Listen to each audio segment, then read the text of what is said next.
Student leadership includes Charlie Atkins, Alexa Sturdy, Kate Crawford, Haley Cook, Emma Davis, Mason Abraham, Audrey Fugate, Evan Dorman, Kate Senior, Spencer Howard, Riley Williams, Calvin Leonard, Hannah Massey, Diane McAteer, Shayna Myers, Abidisa, Diane Cabrera, Hayden Seltzer, Natalie Smith, Lila Stixon, Cassidy Truax, Lindy Inger, Cora Roney, and Sam Jordan.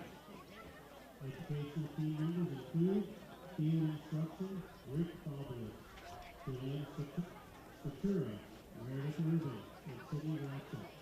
Car design and instruction, Paul Baker, Sarah Benson, and Tyler Mendoza. Percussion arrangement and instruction, John Stafford, Kent Hackman, Ray Nelson, Justin Hopper, Zach Truax, Michael Hurdak, and Joe Victor. Musical arrangements by Ryan Williams. Drill design by Sean Small. Associate directors, Sean Small and Derek Albert. The band is under the direction of Scott Moments.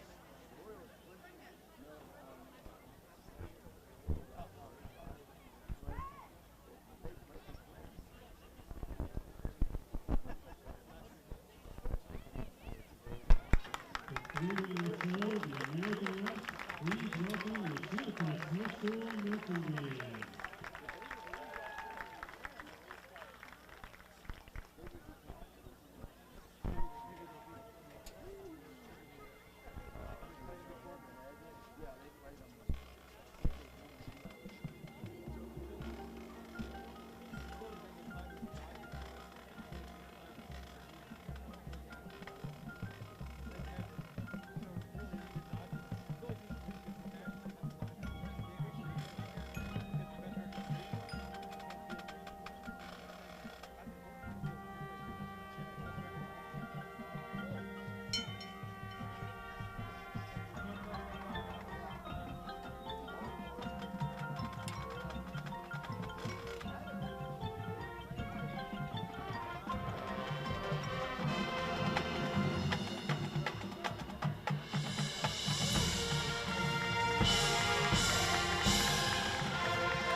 You are looking live at Earl Boltz Stadium.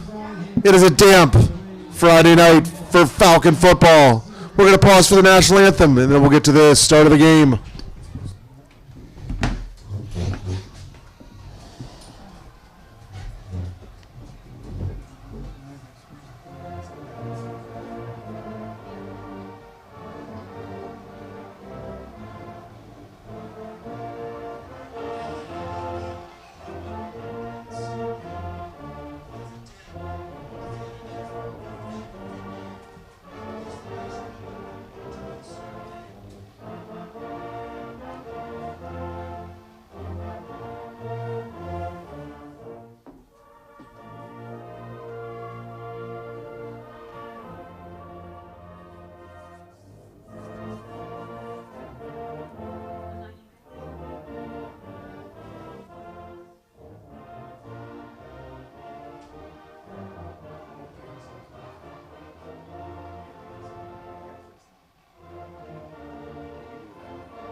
Again, welcome to Earl Boltz Stadium for tonight's matchup versus the Cedar Crest Falcons and the Reading Red Knights. Falcons are coming off a 3-game stretch of tough games, 3 away games where they went 1-2, so they're glad to be home for some home cooking. Falcons are currently 3-2. And it's homecoming.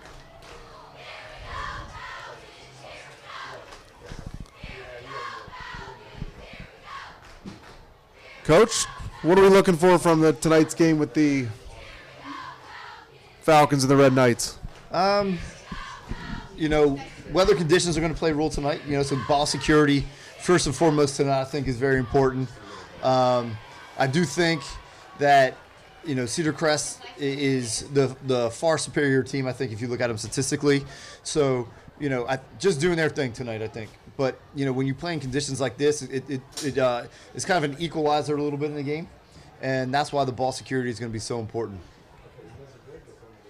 Captains are out right now.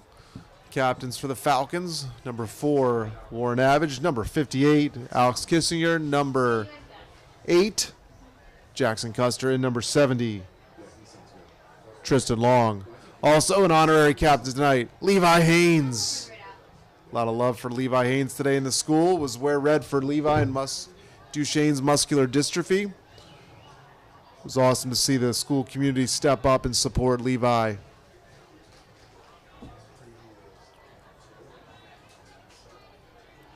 Looks like the Falcons will kick. Captains out there for the Red Knights tonight. Number 28, Jameer Jacobs. Number 65, Ephraim Bonilla. Number 52, Julio Castro. And number 91, Leonard Brown.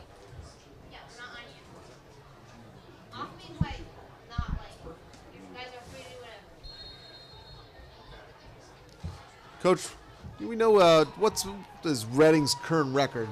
So Reading's currently 1-4. They have a win over Muhlenberg, and then they have 4 losses to Phoenixville, Emmaus, Wilson, and Penn Manor last week in the section opener, 1916. And Cedar Crest currently comes in 3-2. Lost a heartbreaker last week to Wilson in a very, very good football game. And they lost earlier in the year to Warwick, and then have wins over Lower Dauphin, Spring Grove, and Penn Manor. Yeah, last week's game was, as we were watching on the Wilson live stream, had some chances, just couldn't get over the end zone line there at the end of the first half, and who knows, that was the big difference in the game. All right, number 35, Eli Beard kicks off for the Falcons. We got a touchback, so it's going to be 1st and 10 for the Knights.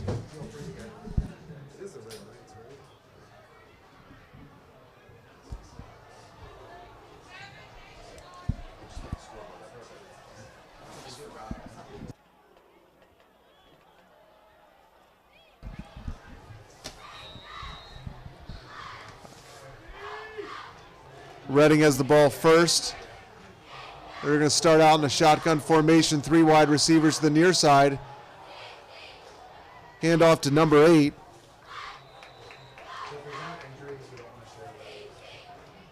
I believe that's number 8. Is that number 8, Coach? I think so. I think that's what it was. That's what it looks like from here. Khalil Samuel, number 8, senior. Looks like they opened up in a little bit of a zone read. A very popular offense right now. A little bit of a spread option here, trying to spread them out by formation.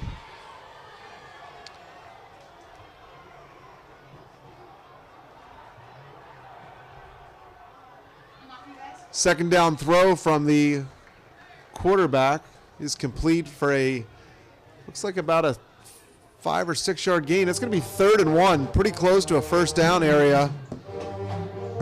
Right now, it looks like number 18, Jason Lilaharn, under center. I believe that's number 18. We'll get a closer look if he changes. 3rd and 1 here. Check that. That's a first down. They moved the sticks already. So 18 is the quarterback, Lilaharn. Looks like, according to the statistics, that he might be their backup because coming into the game, looks like I think it was number 14, Casey Fitz, the senior quarterback, was with most of the statistics. Hand off to number 8. Oh my gosh. Somebody lost a shoe there, it looks like. Something. It looked like a little bit of a busted play from the start, but number 8, number 11, maybe, whoever the ball carrier was, kept churning his feet and turned it into a productive play. So brings up here to 3rd and medium. 3rd and 5. That was number 11, Gabe Laws on the carry. Little play action. Number 18's pass, Lilaharn, right off the hands of number 9, Santos. Looked like there was a little bit of early contact there. Just a little bit early, which caused the incompletion, I think. But Reading put in a nice first drive together here. Yeah, so with that pass interference there, first down for the Knights. Ball's going to be spotted right at the 50-yard line, 1st and 10. Low snap. Gets it to number 10, Boston. Nice job by the front line of the Falcons right there. Getting a little bit of penetration and holding Reading to no gain. Coach, the Falcons' defense has been pretty solid all year. Really good. And last week, it's unfortunate that Cedar Crest didn't come away with that win last week because the defense played one heck of a football game. Number 18 is on the keeper. Run out of bounds by number 0, Malachi Victor. Also 44 on the pursuit, Garrett Starry. I'd like to mention Garrett Starry played one heck of a football game last week. He had 15 tackles in that game against Wilson. Just played a really nice football game. Sophomore Garrett Starry showing signs of just being a special player. Yes, he really is.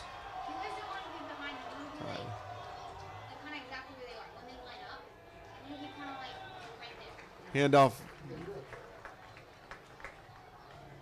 Number 10. Looks like he's going to be just short of that first down mark, so it's going to be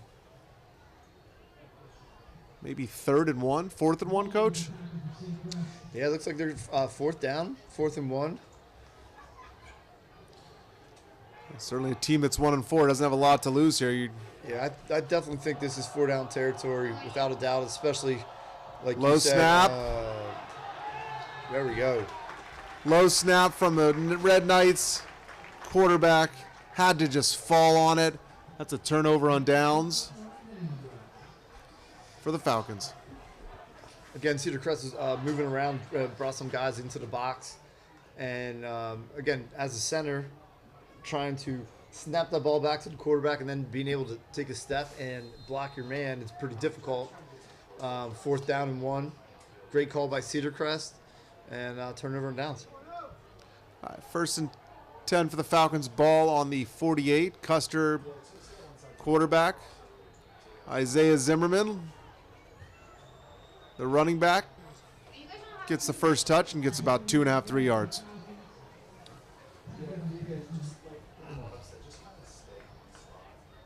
Isaiah Zimmerman's had a real nice season so far. Again, another one of those sophomores that we've been talking about. Almost 600 yards, 595 yards for the season, averaging almost 9 yards a carry with 6 touchdowns. So, again, halfway through his sophomore season, he's putting up some pretty big numbers. Officials timeout there. I don't know if that was a uniform or malfunction there or something. Little pitch to number 6. Cameron Tirado. Certainly looks like he had space. Gets it down to 44-yard line. It's going to be 3rd and 1. Doing a nice job getting him some touches early. I know last week, game with Wilson, he had 1 touch and 1 touchdown. And, again, I think he's one of the kids on this team that has the potential to break it every time he touches it. And the more you get him touches, the more opportunities you're going to get for maybe an explosive play. But, again, getting him involved in the game plan early this week, and I think that's a nice job by the offensive coaching staff. 3rd and 1. Flags in the play.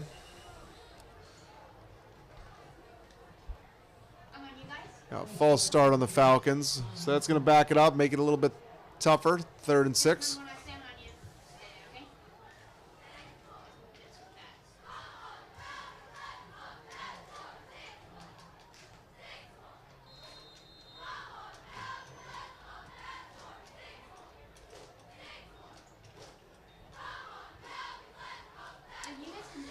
Like number 11, RJ Young, is checked into the game. Another wide receiver to take the tight end out. Looks like Cedar Crest might try and spread out this defensive Reading a little bit. Okay, 3rd and 6. Custer back to pass. Oh, he swings it out wide to number 40, Joe Arndt, just over his outstretched fingertips. Well-designed play. Custer makes the right read. Just didn't execute the pass. Looks like if he catches that ball, he has some room to run. It brings up 4th down here. And again, those are the weather conditions probably playing a little bit of a role in that, as far as the pass as well as on the catch.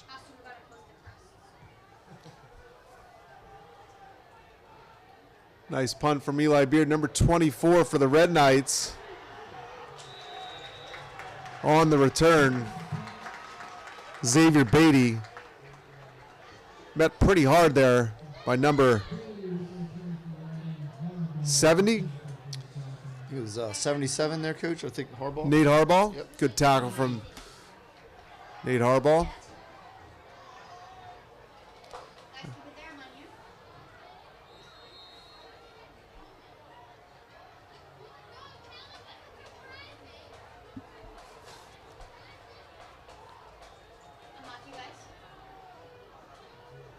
Little swing pass out wide for a couple yards for the Knights.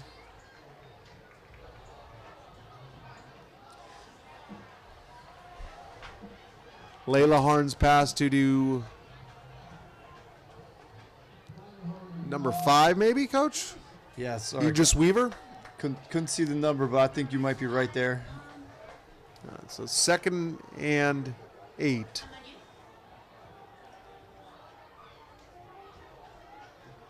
Little inside handoff. Good strong run from the Red Knights. That's a 1st down. I'll tell you, the one thing I've seen so far from these running backs at Reading High is that they run hard. Yeah. They run extremely hard. Zumar Boston for 10 yards. Ooh. Little no huddle from the Red Knights. It's another 5 yards from Boston. Almost too many men on the field for the Falcons as they were shuffling their defense off.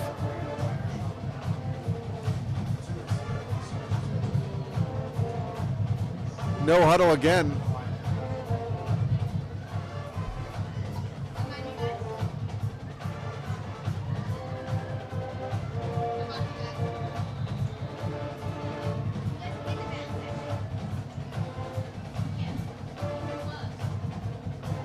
Looks like the second pre-snap penalty from Cedar Crest. Looks like it. The officials are discussing.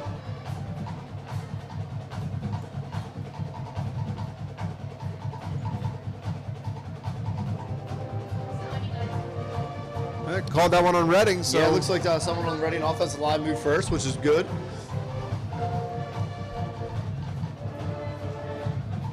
In a game like this with the weather conditions, penalties are killers. They just had 2nd and 5.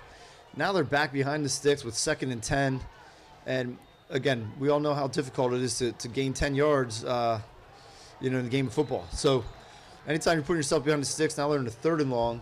So again, penalties are just something that you just need to play a clean game, especially when the weather conditions aren't favorable for you. Second down play was a little option. Ended up in the hands of number 13, Mecca Lax.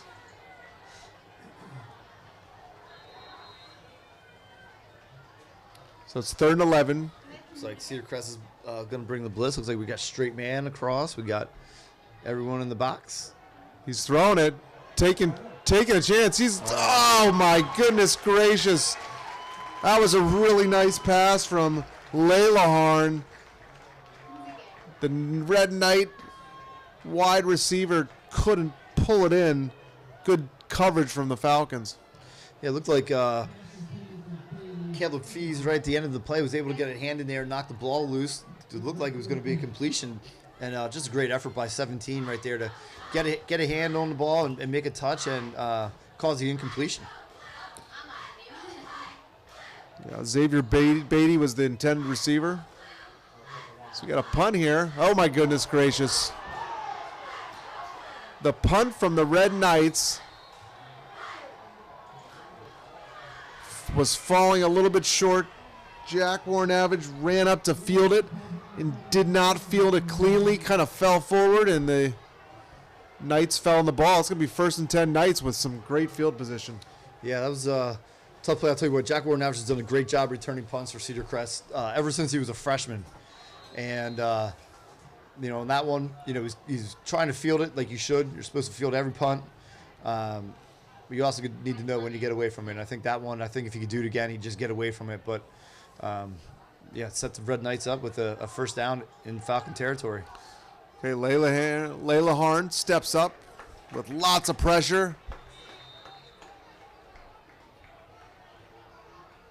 Met by a multitude of Falcons. Number 68, Carter Eisenhower. Number 7, Caden Tirado. Also look like number 44, Garrett Starian on the tackle. It's going to be 2nd and 12.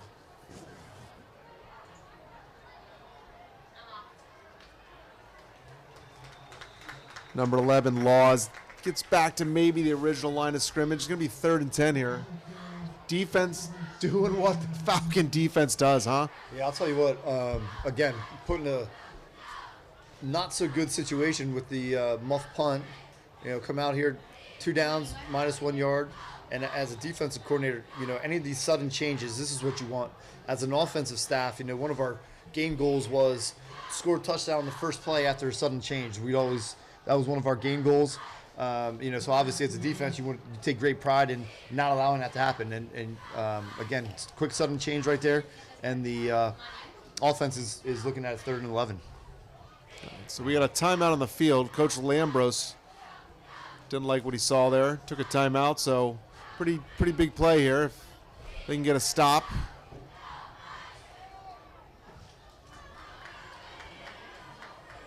Puts the Red Knights in a position to either go for it on a 4th and long or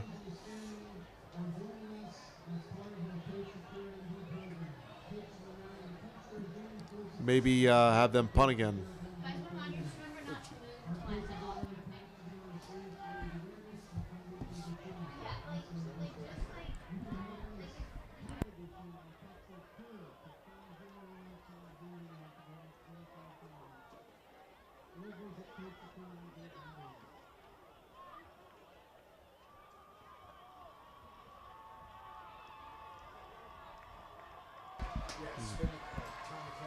All right, 3rd and 11.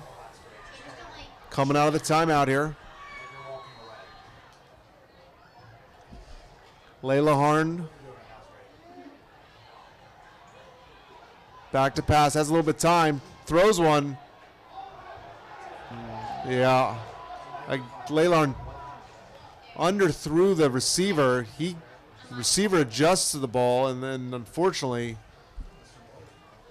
our Falcon defender kind of pulled him down. That's going to be a pass interference, Coach. Yeah, I think so too. Those are the tough ones to defend. Looks like our defensive back was in phase with the receiver.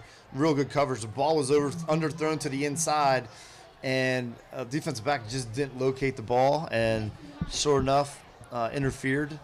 And looks like we're going to get 15 yards, first down. Well, again, a penalty keeps the drive alive. So it's 1st and 10, ball on the 22. 4 minutes on the first quarter game clock. Keeper, nothing there. Oh, the ball's on the ground. No. Number 7, Caden Tirado was ready to pick it up and run another 70 yards. I think they blew it dead. I think so too. I don't know. That was close. I need a replay. Do we get a replay?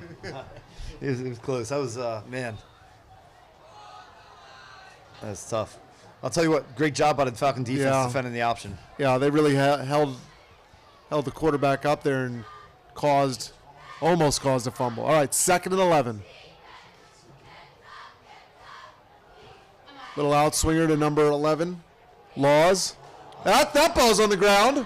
Oh, no. And it bounced right back to him. That is the second play in a row that they fumbled. This time the ball was ready for a scoop and score, and it bounced right back into his arms.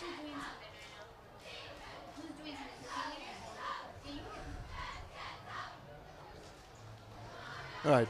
Good news is it's 3rd and 13. The Red Knights have not moved the ball forward in this set of downs.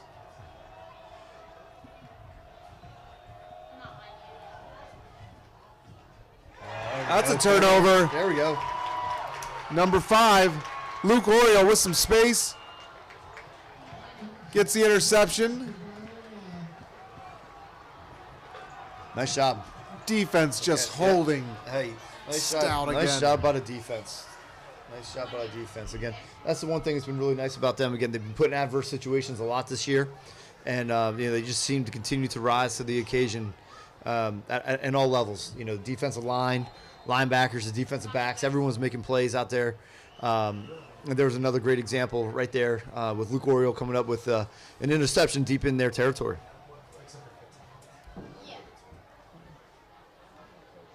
So it's 1st and 10 Falcons, ball right around the 15.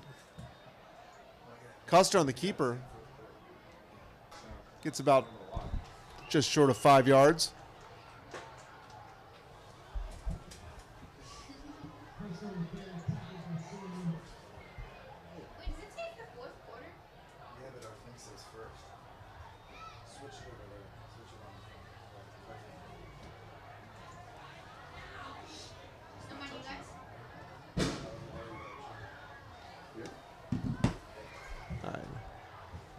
It's about 2nd and a long 5, maybe 6.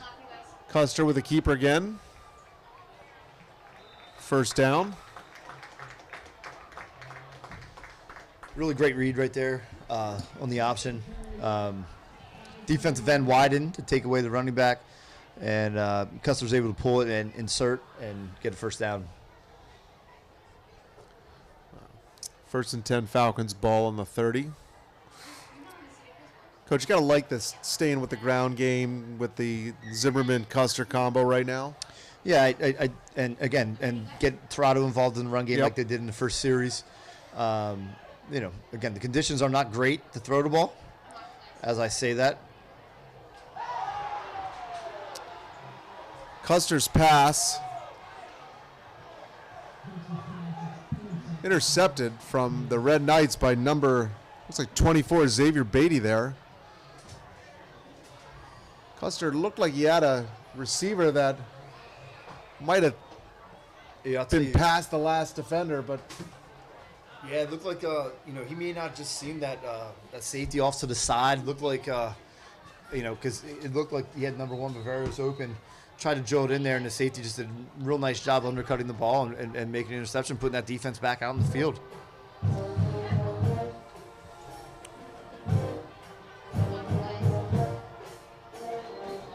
Falcon defense just shows up again. Number 17, Caleb Fees, comes up and Real nice job coming out from his corner spot and making a tackle there for a loss of 1. Again, corners are on the field to cover and make plays in the pass game. And you got a corner coming up and making plays in the run game like that. You found yourself a good one.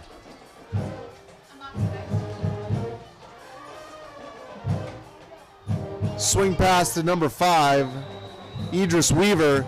Made the first guy miss to make something out of not a lot. Ended up getting a good chunk of yardage there. I'll tell you, the one thing they do have is a lot of speed on the perimeter, it looks like. And, I think they're doing a nice job of Reading High trying to get their athletes the ball in space. And, that's where they're dangerous. They make one man move and they get in space. That could be it. Flag on the play. There was a kind of a jet sweep to number 5, Weaver again. Got a couple yards. Let's see what the flag is.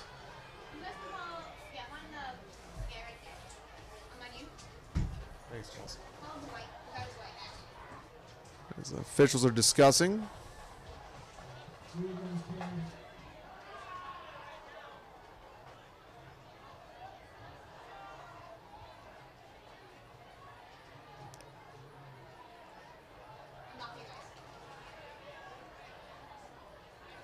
That a legal shift, Coach? Yep. I think the I don't know. So the call from the umpire was a legal shift. Definitely a legal shift. Not sure who shifted, Nope, but we got 3rd and 12 now instead of 3rd and short. Quarterback rolls out. Points. Oh, geez. Good gracious. I don't think he threw a flag there, but it could have been a late hit. just a beanbag. It looked close. But I don't think there was any malicious. Yeah. He was going out of bounds. There was a hit. He was taken down. But good no call by the official. So 4th and 12 for the Red Knights. That's another punting situation. Warren Navage back.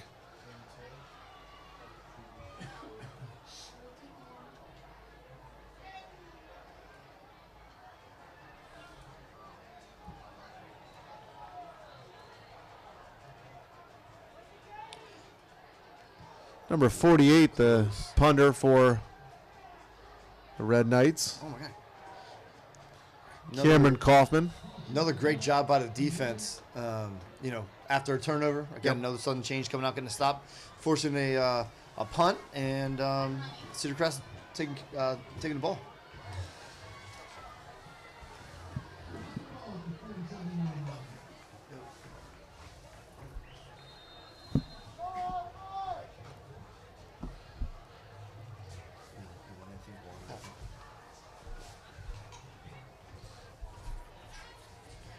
All right, here we go, offense. Yep. 35 seconds on the game clock for the first quarter.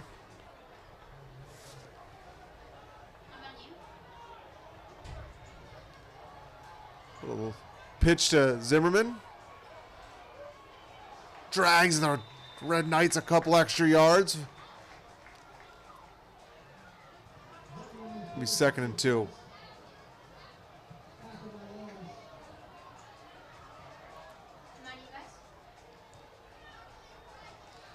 And as the game clock ticks down here, it does not look like the Falcons will get another snap off. So we'll let that go to the end of the quarter, and they'll switch sides of the field, not too far for the end of the quarter switch. So after 1 here at Earl Boltz Stadium, 0-0. Falcons and the Red Knights of Reading. Yeah, only 2 offensive series for Cedar Crest in the first quarter, right? One ended with a punt and the other a turnover. So hopefully get the ball moving here in the second quarter here. All right, let's give a shout out to our sponsors. Up first, Lebanon Federal Credit Union, since 1979, has proudly served the Lebanon County community. Join us today and become a member. Heisey's Diner. Nothing is finer than Heisey's Diner, where you can savor delicious meals at an unbelievable price. Discover why the food is finer at Heisey's Diner, conveniently located on Route 72 North in Lebanon, PA. Tell you what, tonight is a great night for a warm bowl of soup at Heisey's Diner. Little chicken corn rival. Maybe some cream of broccoli. Throw some extra saltines in there. You got a meal. Chili. You know they have some chili. That was a shout out from a guy that needs to get to Heisey's. That's my Uncle Jim, better known as Grumpy to his grandchildren.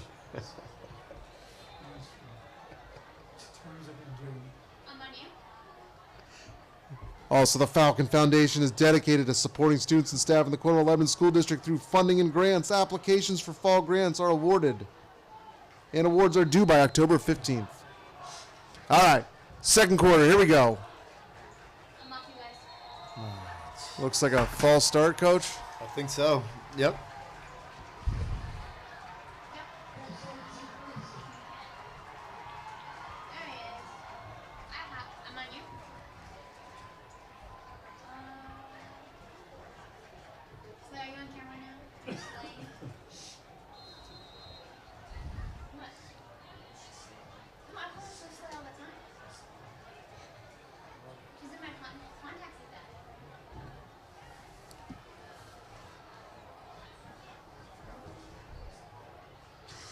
All right. Okay, so 2nd and 6. Little pitch to Zimmerman like they did on first down. He's got space. First down, Falcons. Nice run from Zimmerman. Yeah, really nice job. Custer getting the ball out of his hands to Zimmerman. Nice job blocking downfield by the wide receivers. You get some perimeter blocking on the outside. It's going to lead to touchdowns. Again, nice job by the perimeter right there, getting some blocks.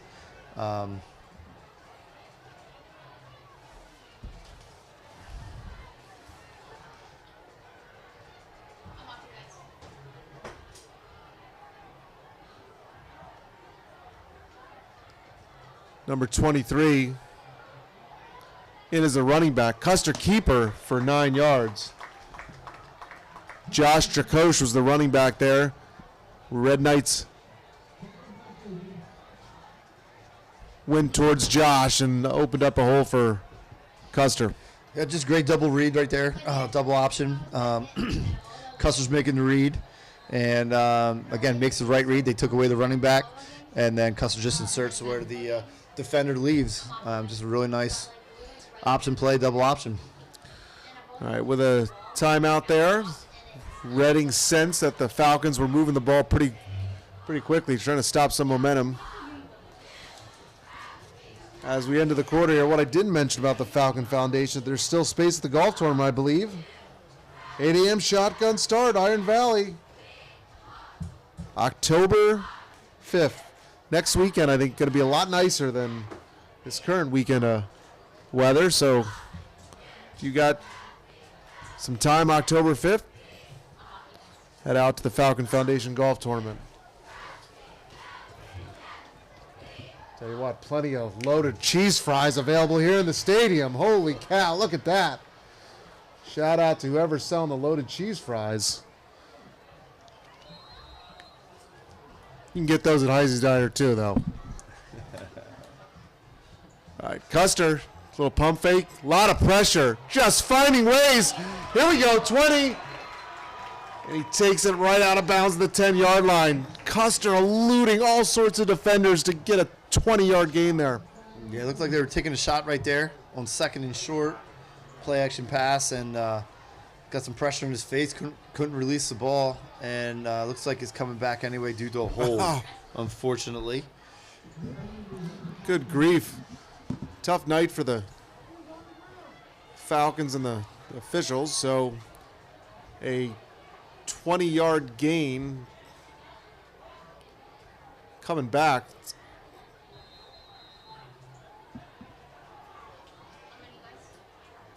So we're going to have 2nd and 12.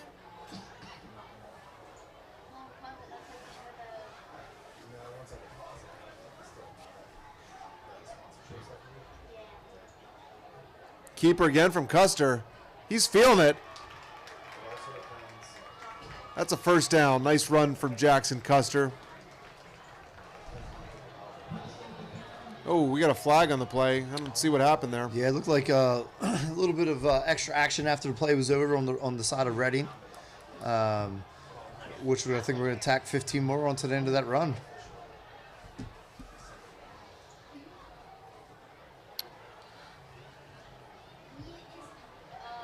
So with an extra 15 yards from what looked to be about the 24, that's going to take it down maybe the 26. So down to the 12. It'll be first down and 10, ball on the 12-yard line.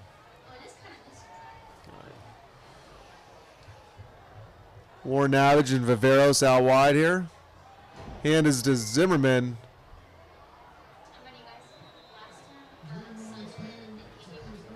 Little off tackle run.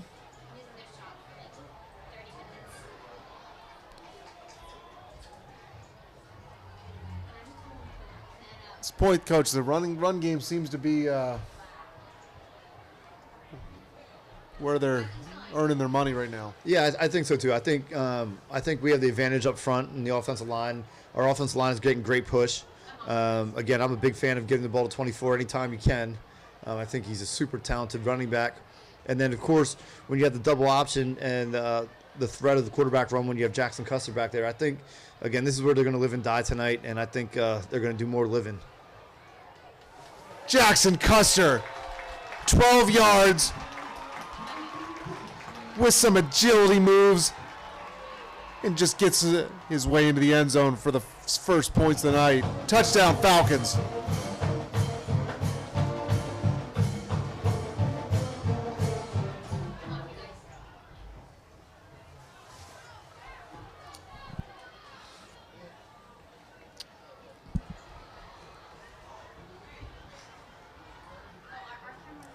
Got a player down on the field for the time being, but considering we got a damp night out here, we got a nice crowd out here for homecoming.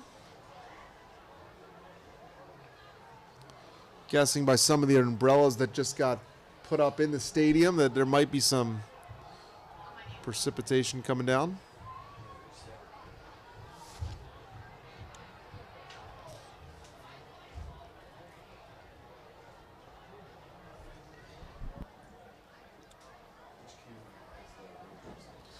Just a reminder for those of you that are tuning in to watch the homecoming festivities, we'll keep the stream rolling for any of the halftime festivities. You can meet the homecoming court and find out who the 2024-25 homecoming queen is.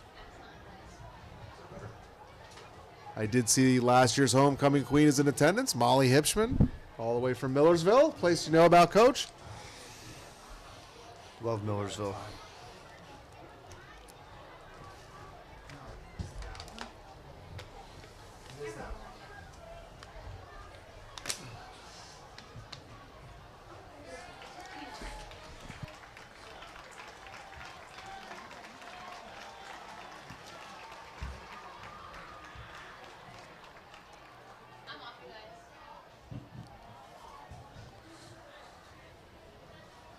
Always good to see the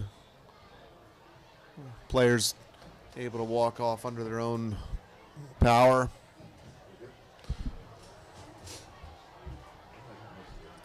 Nice.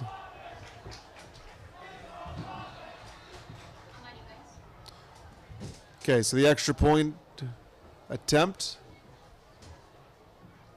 for Ethan Bowman here. Snap. It's down. Hold is good. Kick is good.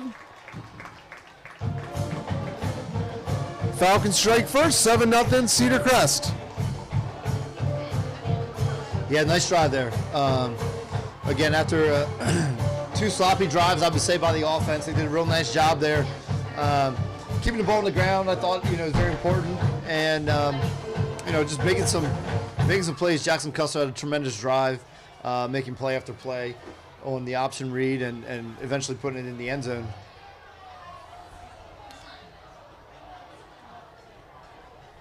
Certainly looked like coaching staff found something in that last set of play calls to get some chunks of yardage. I just think that we have Cedar Crest has such an advantage up front that, that's where you're going to win the game. And on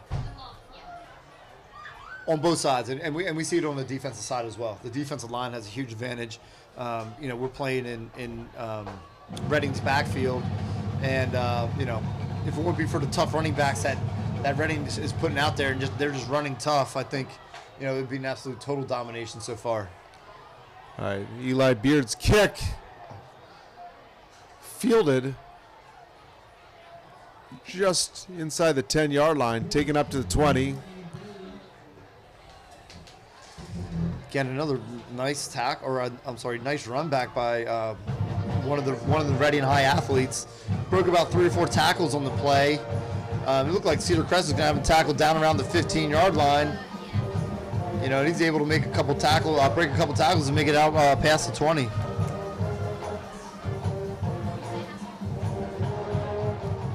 First and 10, Red Knights. Ball at 22. 78 yards to go.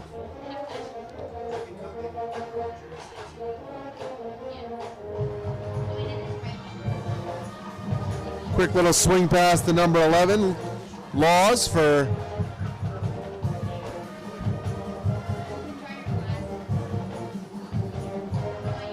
a couple yards.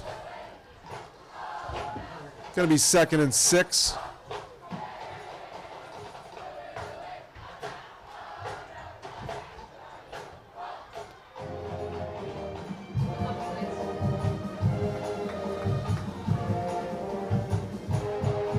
Handoff to number 10.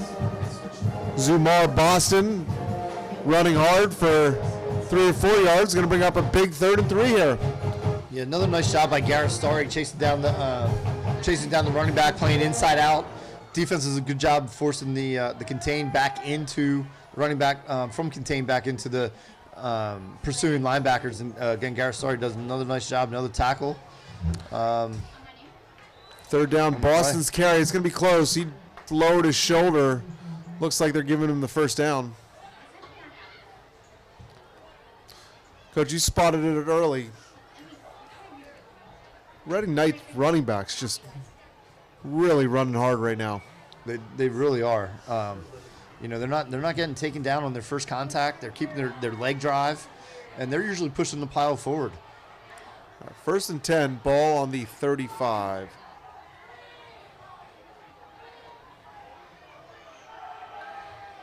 Number 11, Laws, met by a slew of Falcon defenders there.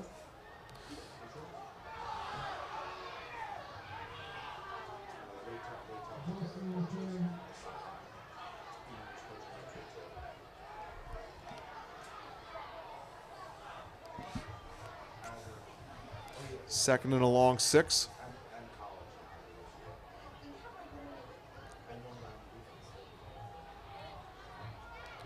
Oh, that's a pick. Number 28, Landon Klein cuts it back. Come on, Landon Klein. Get some. That's a Falcon touchdown. 6 points. Landon Klein makes his way into the end zone. Nice job. Great job by linebacker, getting some depth, getting underneath that slant, reading the quarterback's eyes, and just jumping in there and snatching the ball and returning for a touchdown. Yep. Looked pretty comfortable with the ball in his hand there, didn't he, after he made that pick? Yeah, he did. Got his head up, looked for some blockers, cut it back.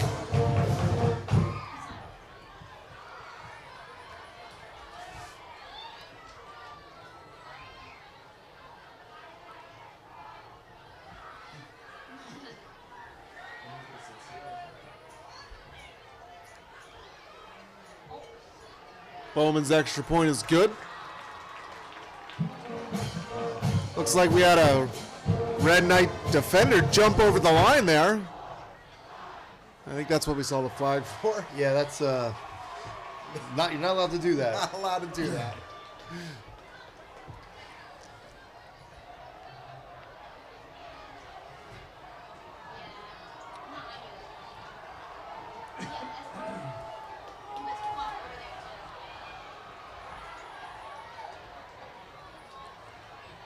Cheerleaders throwing some T-shirts out into the crowd tonight.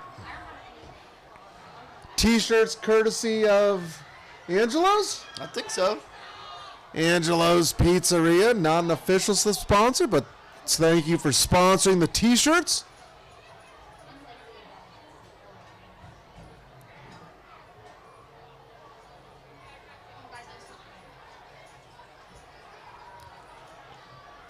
Last time took us a little long to get them a shout out for their help with the T-shirts, so nice to get them a little bit early. If you can't make it out to Heisey's tonight, go get a couple slices from Angelo's. All right, so it looks like they're going to administer that foul from the extra point on the kickoff here.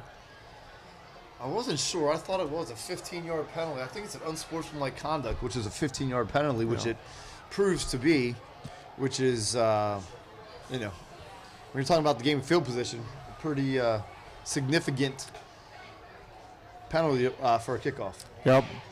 So Eli Beard has been pretty solid in getting the kickoffs deep all night. Guessing this one will go through the end zone here.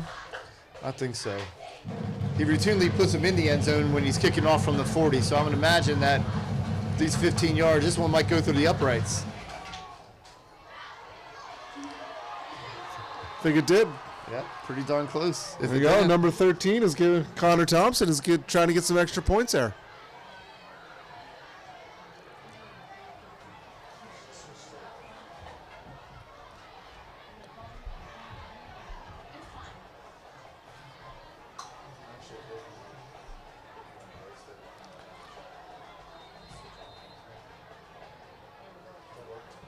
And so 1st and 10, Red Knights. The defenses look pretty tremendous all night. Well, Coach Lambros just took a timeout.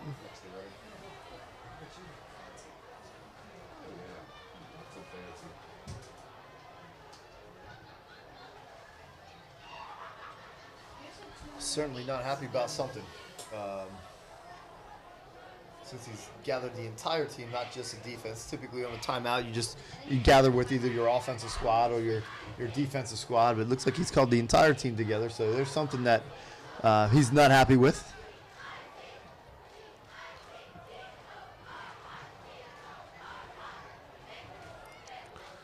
Coach Powers got out to the hash mark there, and not sure if he was trying to let the officials know that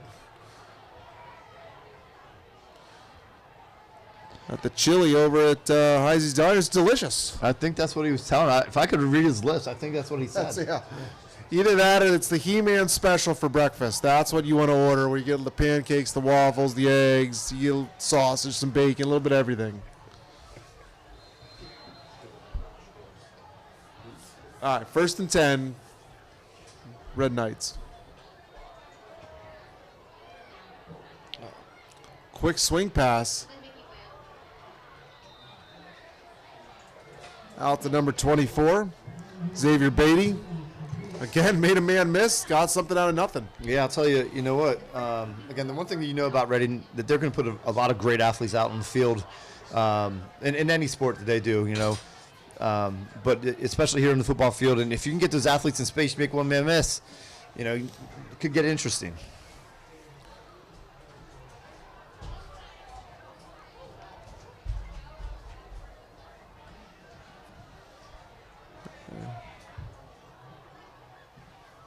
First down, Red Knights. Then little keeper there from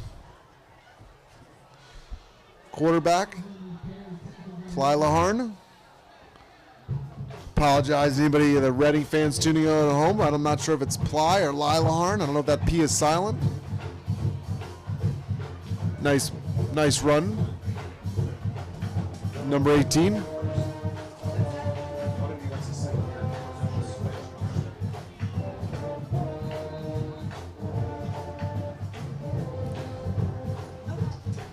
Quick pass to the flat for a couple.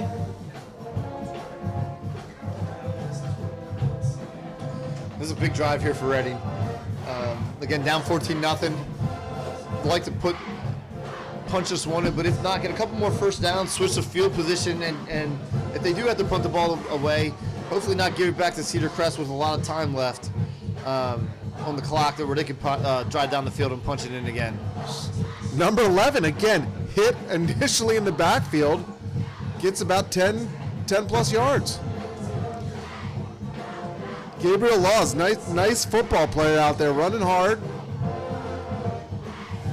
Listed at 6 foot 210. Not an easy player to bring down. Look at that stiff arm and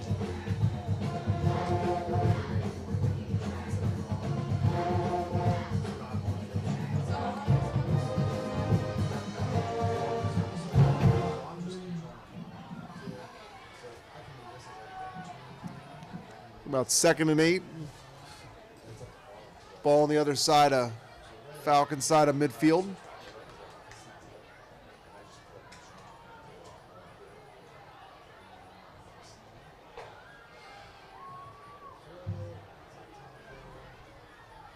Ooh. Nice pursuit by the number 5 and 14. It looks like. Yeah, I think it was number 14 right there. I thought Connor McCracken. Nice play. Yeah, did a real nice job pursuing the football from his defensive end position on that swing pass.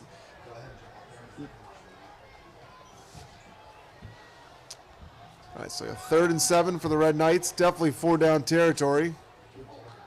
Little jet sweep. We got a flag on the play.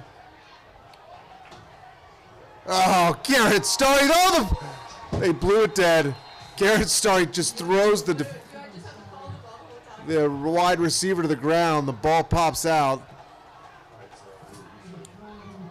Caleb Fees was headed the other way.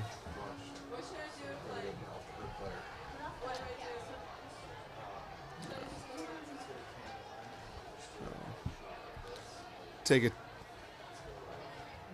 Officials timeout.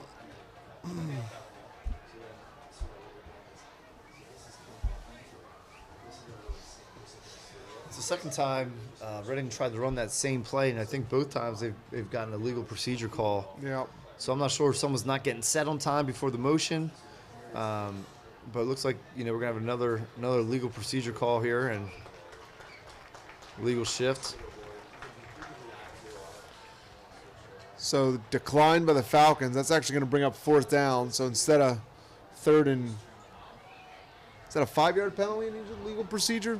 Yeah, but they're gonna decline it because they're gonna take the loss on the play, which is still going to look like it's going to be about 4th and 9, rather than 3rd and 10, I think. So yeah, good call by Coach Lambros. Yep. Knights lost 2 yards in that play anyway, so 4th and 10. Red Knights in punt formation number 48. Cameron Kaufman punting for the Red Knights. Jack Warnavage back for the Falcons.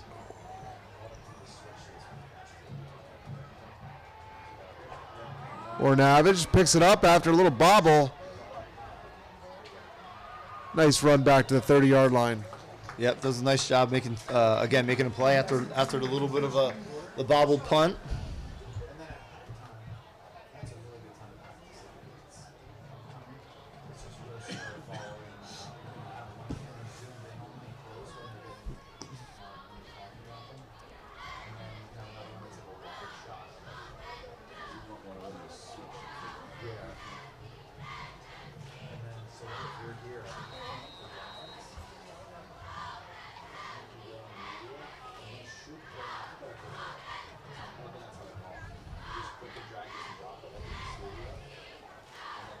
First and 10, ball on the 36-yard line for the Falcons.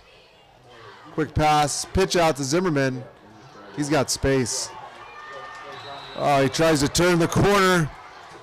He was 1 or 2 steps from being in the end zone, but nice run from Zimmerman. He really does. I'll tell you what, the nice thing about him is, again, we've talked about it a lot up here, but his vision, how he's able to set up his blocks and then hit the hole.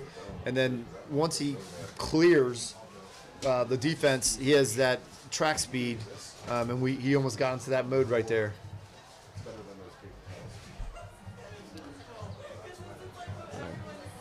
First and 10 Falcons, ball on the 46.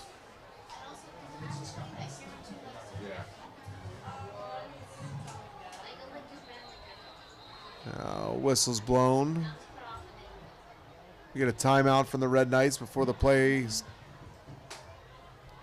started, maybe, or is it a timeout from the Falcons? I didn't see who called it, but I certainly know this. I don't know that Cedar Crest wanted to burn their final timeout right there. I think they had one remaining. Yep.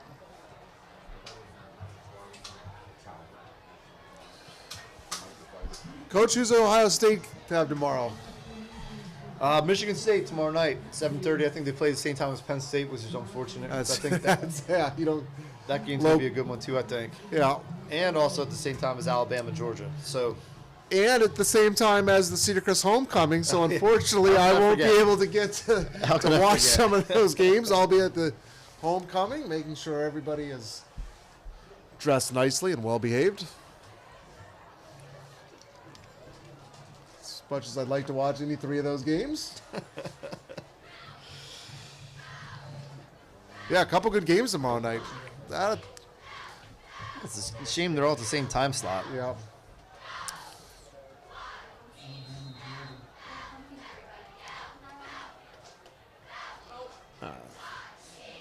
Here we go. First and 10. Knights put a lot of guys in the box. They get to Custer, but he gets it away before the pull down for an incompletion. Coach, looks like they put almost 7, 8 guys in the box there. Yeah, again, I think they're right now, again, they figured out that, Cedar Crest has a really good ground game. So I think they're going to put more and more guys in the box and dare Cedar Crest to beat them through the air and see if they can. I'm not sure what the statistics are right now, but I can't remember a completed pass yet. It's 2nd and 10. So if I was ready, I'd do the same thing, load the box. Well, they are. Here they come. Doesn't matter how many guys you have in the box. If Isaiah Zimmerman's running hard, he's going to get some yardage. Yes, for sure. Nice push from the offensive line, too. But again, this is a game that calls for that as well, and that's where the weather conditions come in. You have a dry field, a dry ball. Cedar Crest is going to throw it all over the field, night in, night out. Tonight, again, wet surface, wet football. The advantage with your offensive line. This is definitely a grounded out football game, and let's see what they do here on 3rd down. I think it's 2-down territory, if you ask me, for Cedar Crest. Custer rolling right, under pressure, throws it up. Nice defensive play from Red Knight cornerback there to knock it down. Almost looked like a 50-50 jump ball there.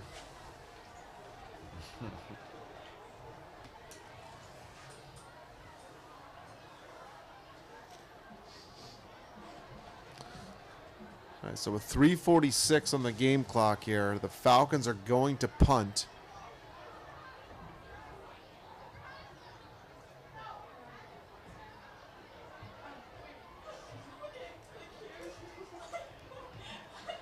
Eli Beard's punt bounces around the 25 and takes a Cedar Crest hop down to the 14-yard line.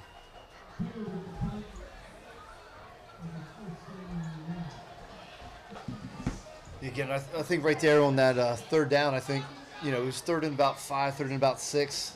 I think you put the ball on the ground, see what you get. Maybe you come up with a 4th and 1, you have an opportunity to go for it. Yeah. Of course, 4th and 6, you don't want to go for it. You got to punt the ball away.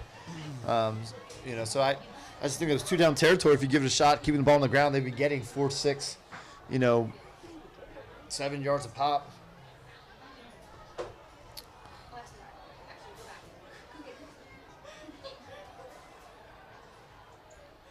Victor off the edge.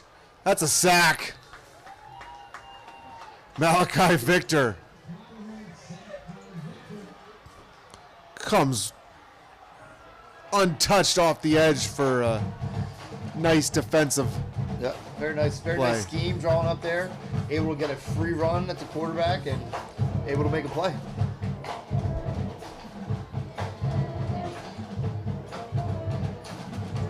So a 7-yard loss for the Red Knights.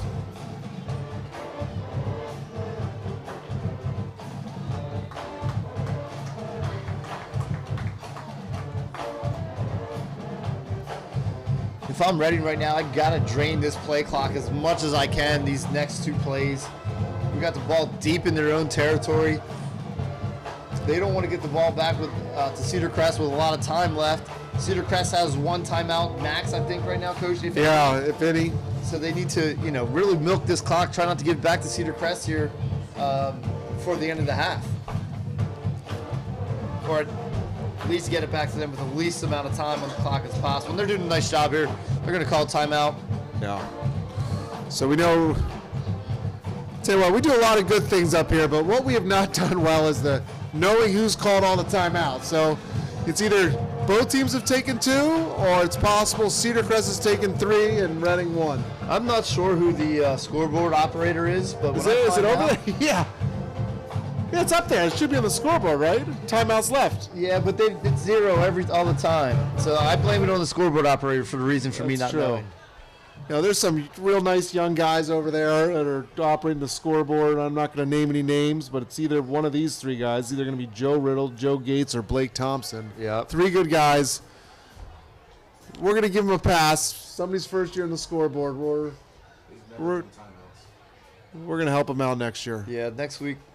Or next week, year. whatever. Yeah, we'll give them next. We'll give them to next year. We'll give them a full year, I guess. Never done timeouts. Yeah, Never. well, I tell you what, we're getting some information that we've never had timeouts on the scoreboard. I believe it's possible, but maybe it is not possible. Maybe that's why they're not up there. Let's go with that. Yeah. I don't want to throw those guys under the bus. I don't mind. I like throwing those guys under the bus. Yeah, young guys over there. They can take it. All right, 3rd and 19. Ball's inside the 5-yard line. Pretty dangerous spot for Reading. They're going to throw it. That's up. Oh, that's picked off by number 5, Luke Oriole. 2nd interception of the night. Taken down by Reading's number 5. Maybe that one-on-one coverage out there. Threw it up, and the Reading wide receiver jumped a little bit earlier. Luke made a nice play. Yeah, great job. Great job. Cedar Crest defense again coming up with their 3rd turnover tonight, 3rd interception. 2nd one from Luke Oriole, setting the offense up in great field position here. About the, 24-yard line, Coach? Yep, 24-yard line. I mean, they punch one in here. You're really putting yourself in a great situation for the second half. I mean, Reading has not been able to move the ball offensively. If you can get up 3 touchdowns.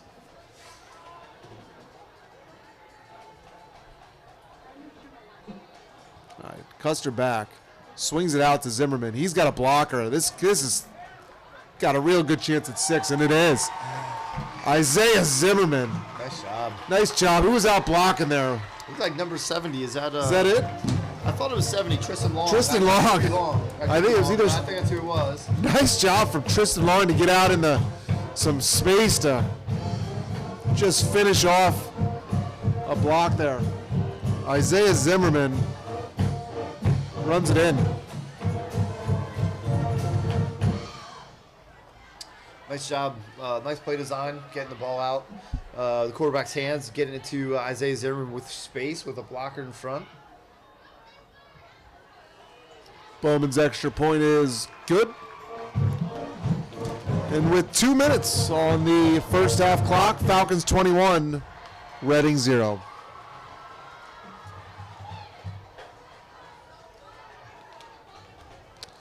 We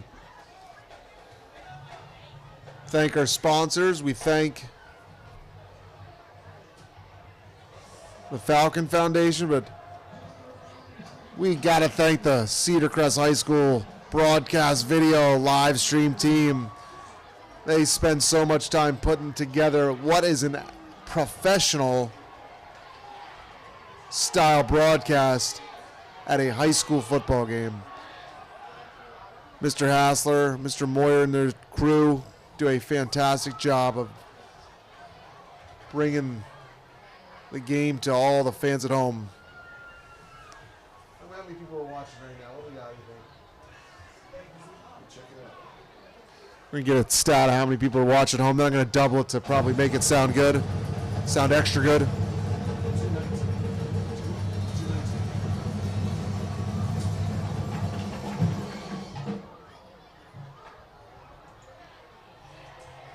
Kick from Beard, fielded at the 1 yard line.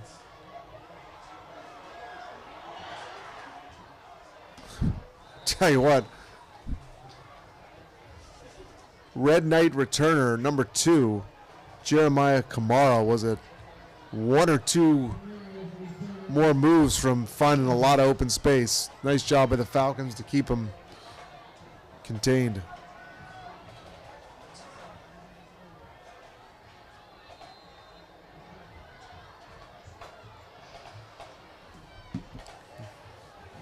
All right, Coach, I'm guessing the Red Knights are going to try to get this to halftime, huh? I would think, maybe take a shot here on first down, see what happens. And, if nothing happens, then you can, keep the ball on the ground, get into halftime. Yeah, listen, look at this. To the Red Knights' credit, they're not slowing down. They're taking their opportunity. They're a little no huddle here. Trips to the near side. Idris Weaver with a nice catch and run. There's that jet sweep. Oh my gosh, it was read really well. The Falcons 58. Alex Kissinger in the backfield.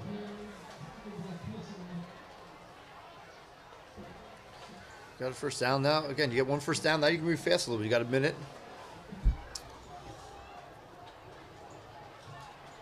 See if they can get something here in the score zone here before the end of the half. Uh-oh. Look out. That's a sack. Number 28. Landon Klein now has an interception for a touchdown and a sack. Yeah, real nice play. Okay, now if you're ready, I think you just let this clock run down. Maybe take a timeout. Maybe snap it with about 1 on this play clock and have one more play before the end of the half.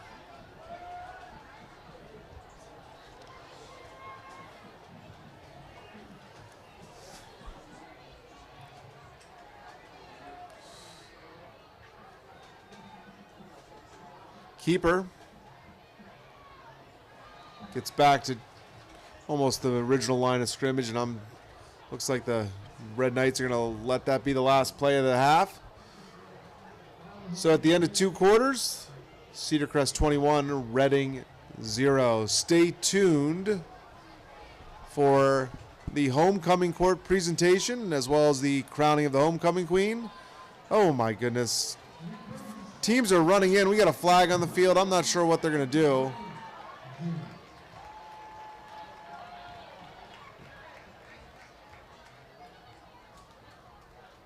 Maybe just a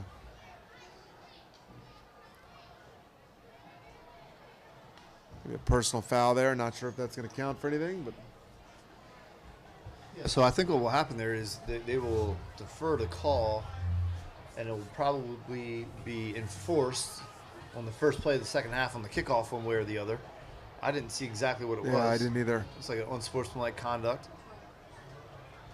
All right. So that's half. We're going to turn our mics off. Enjoy the homecoming festivities.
and track and field teams, C-Club, Students for Christ, and Treasurer of NHS.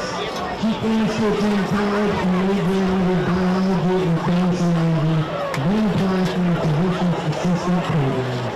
Noah's favorite quote is, people can live for 100 years without living a minute. Noah Grace Cooper.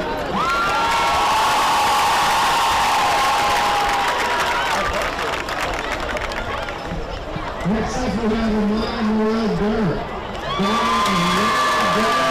And Christine Cummings. Amaya is being escorted tonight by her father, Larry Burr. She is a member of the varsity cheerleading and girls basketball teams, Pep Club, Big Star, Little Star, Key Club, NHS, and Woodbrook.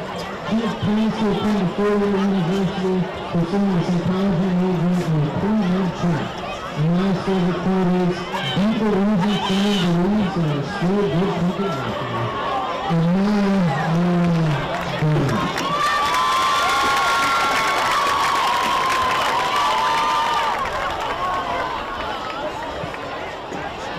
Elizabeth Early. That is Early.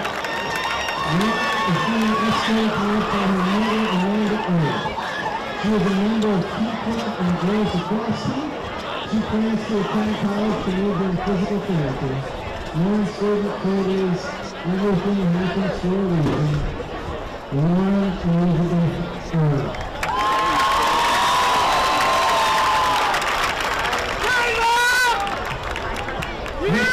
Aubrey Lynn Barr.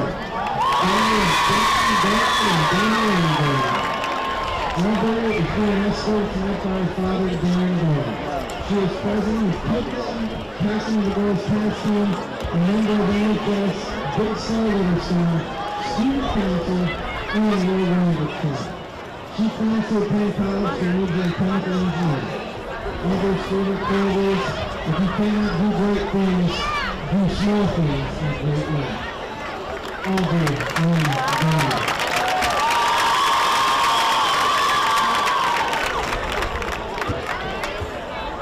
Next up we have Susan Marie Hoffman.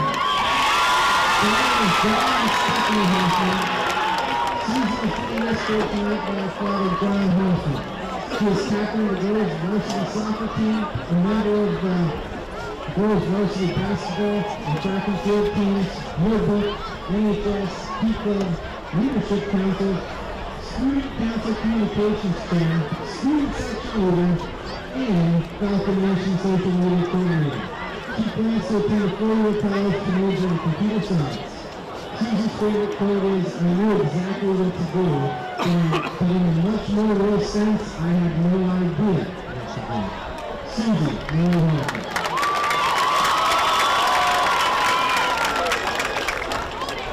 Leah Christine Jager.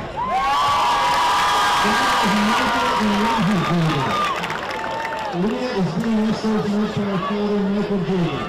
She is the executive producer of CCHS Today in Media Club, and broadcasts video production for and does creative films and source sports live streams, a member of NHS, Big Star Little Star, and the cross country team.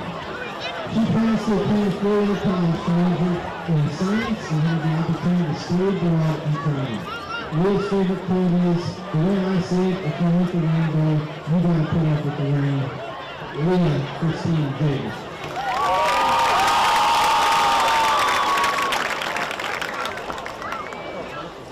Cecilia Berlin Ricard. And Carmen Logan. Ceci is being escorted tonight by her father, Jose Ricard. She is a varsity cheerleader, competition cheerleader, a member of student council in NHS. She plans to attend Vernon University to earn a degree in nursing and hopes to become a pediatric nurse. Ceci's favorite quote is, "Live life to the fullest." Cecilia Vernon Ricard.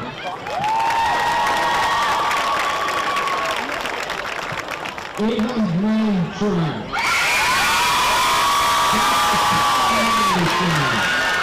Ava is being escorted tonight by her father, Kevin Trial. She is Vice President of Student Council, captain of the varsity football hockey team, a member of baseball, big star with a star, keep them NHS and the girls track and field team. She plans to attend a four-year college and university major in biochemistry, permanent to eventually enter medical school. Ada's favorite quote is, how lucky to not have something that makes saying goodbye so hard. Ava May Troy.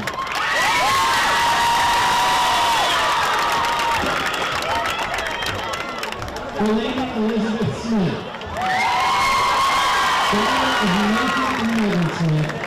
Delaney is being escorted tonight by her father, Nathan Smith.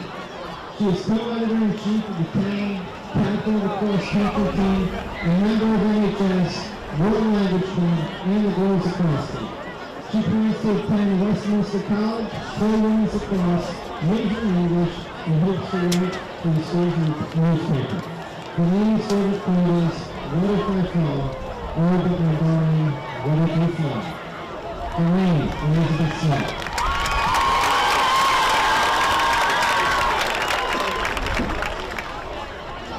Malaysia Luna Robert. Daughter of North Commonwealth Boone and Melbourne. Malaysia is being escorted tonight by her mother, Ruth Ceremonies Boone. She is a member of the girls' tennis team, broadcast video, FPLA, Big Star with a star, and the star of CCHS today's Malaysia Marriage. She plans to attend a four-year college out of state to live in criminal justice and minor media studies. Malaysia's favorite quote is, not here for a good time, not a long time. Malaysia, Luna Leader.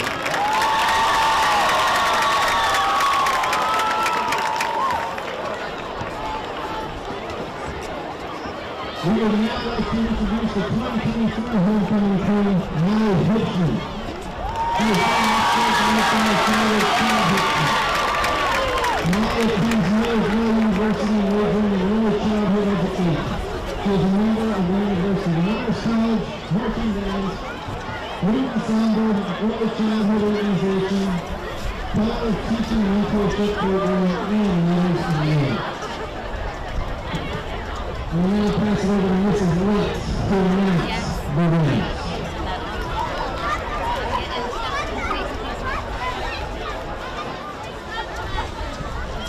Now the results. The second runner-up is Leah Taylor.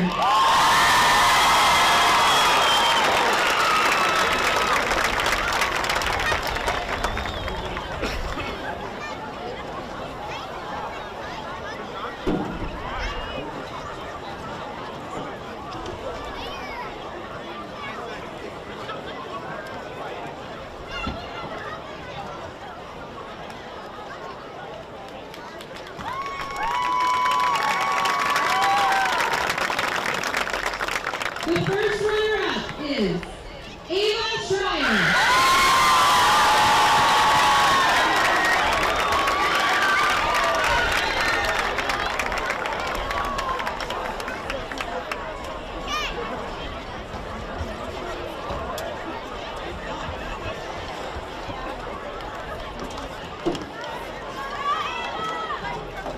And your 2024 Cedar Crest Homecoming Queen is Naija Weaver.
right, welcome back for the second half of football here.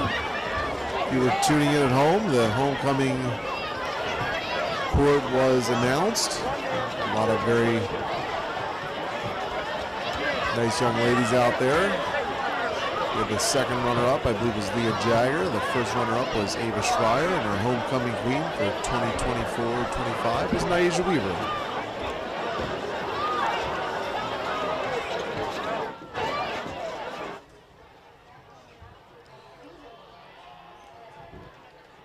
We settle in for the second half here. The Falcons will be receiving the ball. Deep for the Falcons is number 6, Cameron Torado, number 24, Isaiah Zimmerman. It looks like there was an unsportsmanlike conduct from one of the Falcons at the end of the first half that got assessed to the kickoff. So the Knights will be kicking off from the 45. From the Falcons 45. So yeah, again, getting an opportunity for Reading to pin Cedar Crest back deep here on the opening play of the of the second half.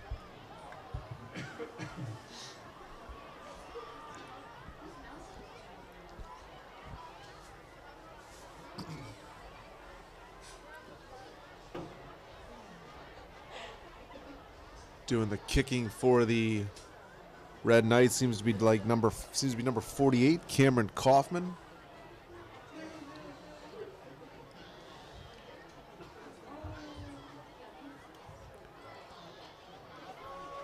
Falcons scored 3 touchdowns in the second quarter after a 0-0 first quarter.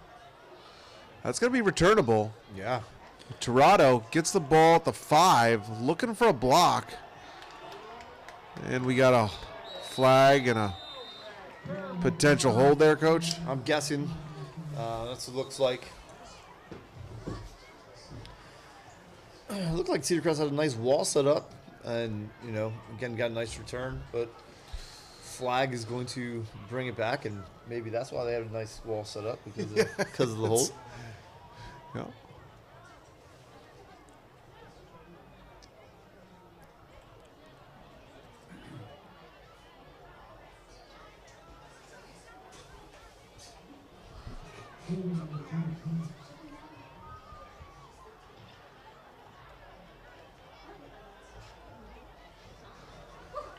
All right, so the Falcons are going to have their work cut out for them to go 90 yards here to get 6. At the end of the first half, Reading was putting 7-8 guys in the box. Let's see how they do here. Right up the middle, Isaiah Zimmerman. 3 or 4.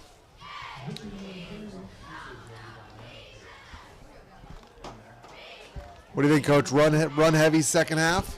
Yeah, I think so. Again, that's where they were finding their most success in the first half. Now, again, Ready's going to stack the box, like you said on that last play, and maybe force Cedar Crest to put the ball in the air. But again, I just think that with the advantage that we have up front, we need to make sure that we are getting touches at 24.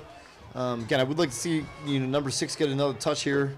He had 1 touch early in the game, and I haven't seen the ball since. But again, brings up a 3rd down here, and about 5, probably a time they're going to put the ball in the air here.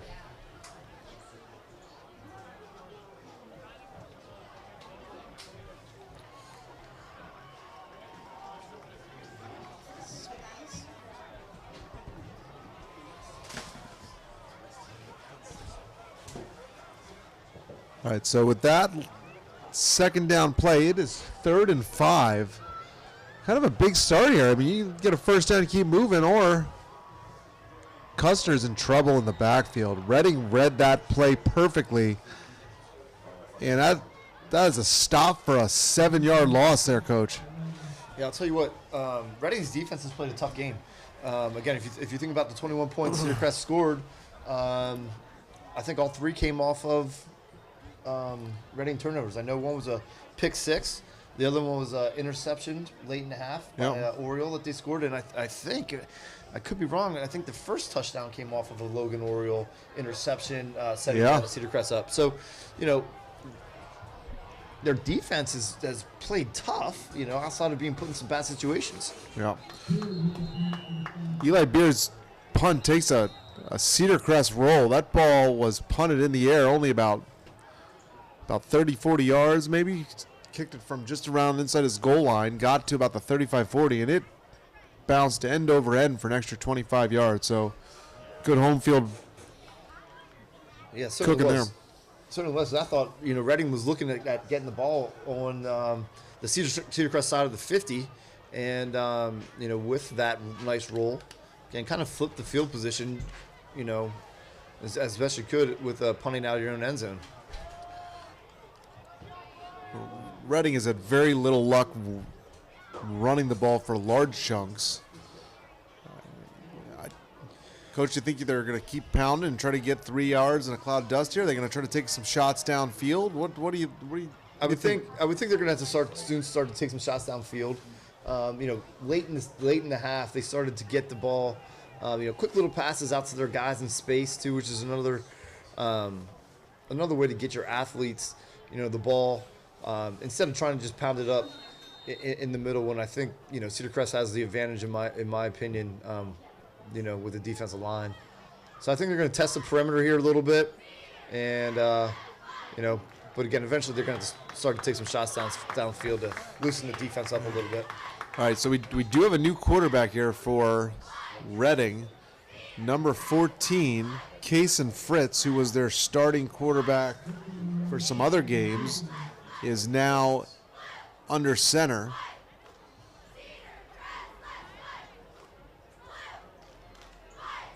Player down.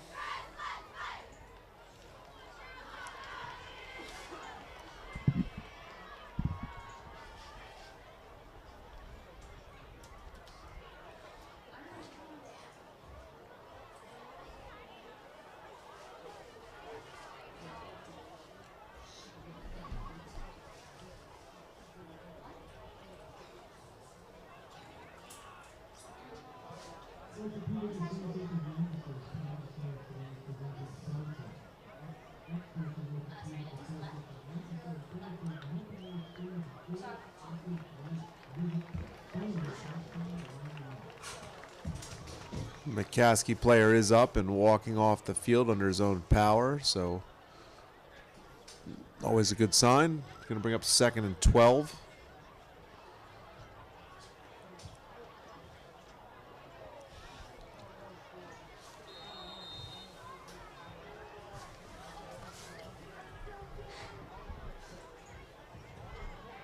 Reading ball, 2nd and 12.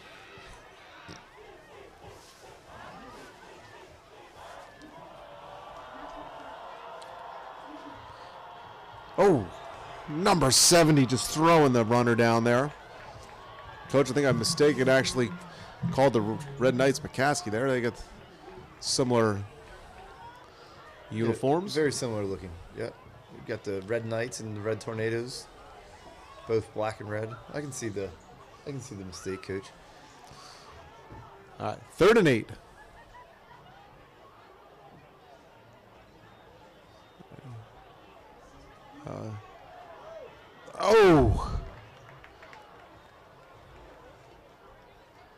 Plylaharn's pass intended.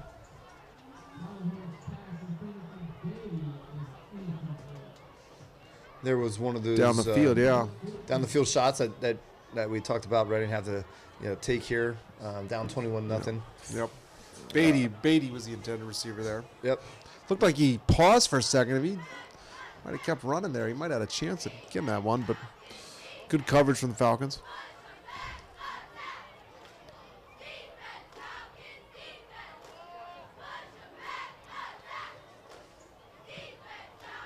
Nice punt. Nice punt. Backs Warren Avage up, who's got to let it bounce. Oh, they downed it right on the 2-yard line. Looks like. What's the rule? Is it where it's first touched? Yep, where it's first touched. Now the only thing that is different about that, so if they first touch it at the 3 and then the ball goes into the end zone, it becomes a touchback. So you gotta it's where it's first touched, but then you also gotta secure the ball and down it within the field of play, so it doesn't turn into a touchback. All right, so the Falcons are now going to have 98 yards to go.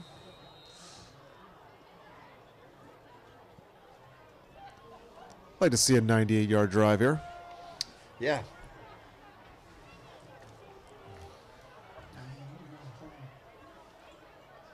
I'll take a 98-yard play. Not sure I have enough lungs to call a 98-yard play. Oh, no, ball's on the ground. So there's a fumble. Almost looked like the running back was down, but the official was right there. Said it was a fumble, so it's going to be first and goal from the 6 for the Red Knights. Yeah, and that's some of the ball security that we talked about early in the game.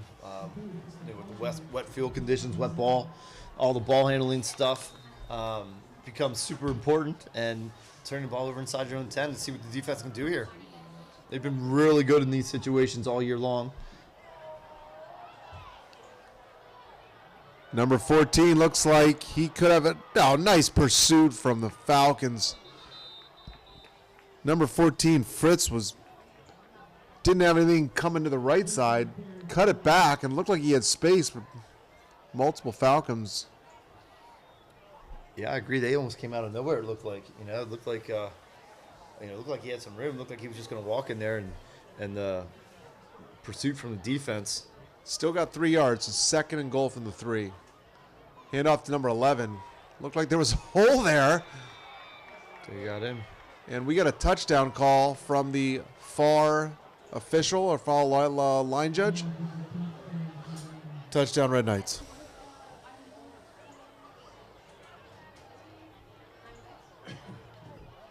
So with 8:08 on the clock, not how Coach Lambros scripted coming out of halftime.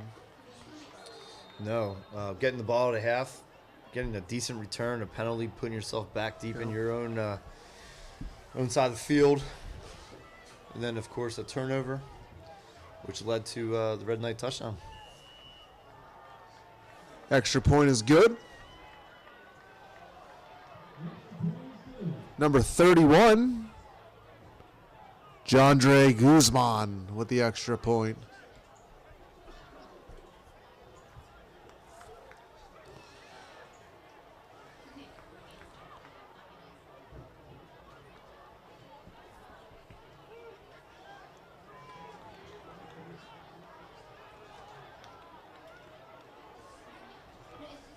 Okay, so 8:08 on the game clock, 21-7.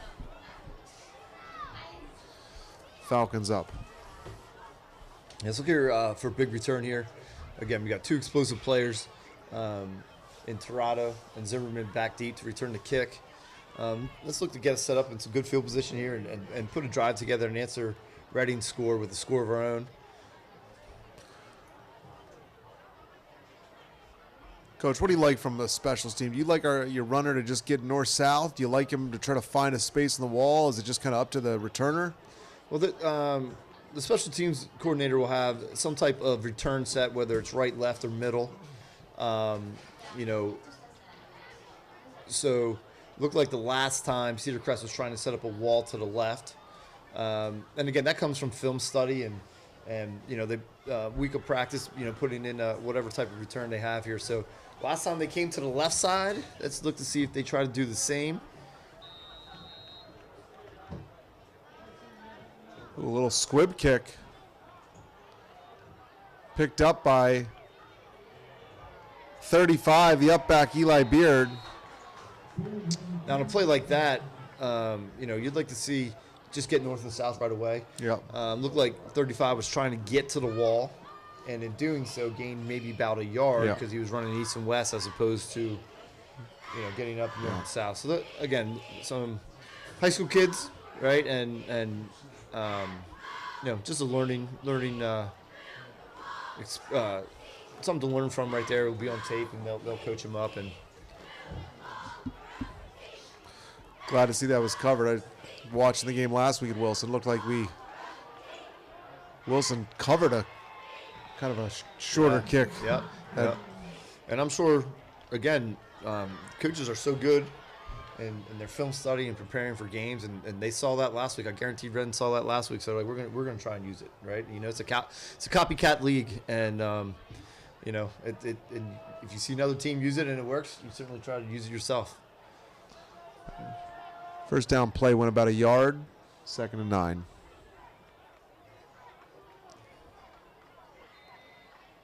Custer back to pass. Custer had number 9, Seth Warren, coming across the middle, just couldn't get it to him. Yeah, they are certainly loading the box. Looks like they're manned up across the board. And, again, daring Cedar Crest to throw the football. And Custer had a little bit of pressure in his face. He was able to slide to his left and deliver a ball just off the mark. Brings up 3rd and long.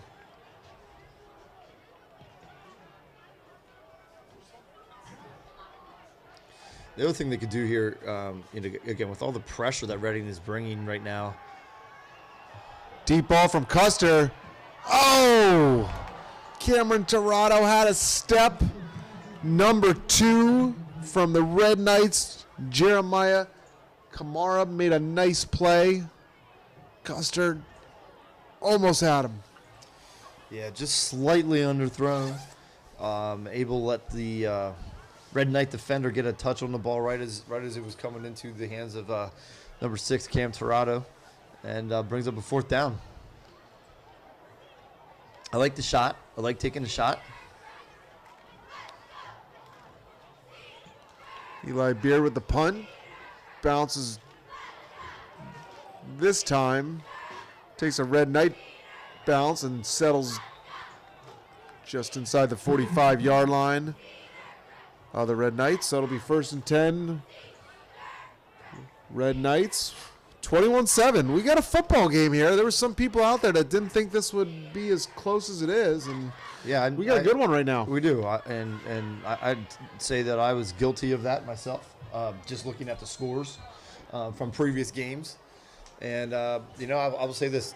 The Reading kids are tough, and they're certainly tough right now. You can mentally and physically.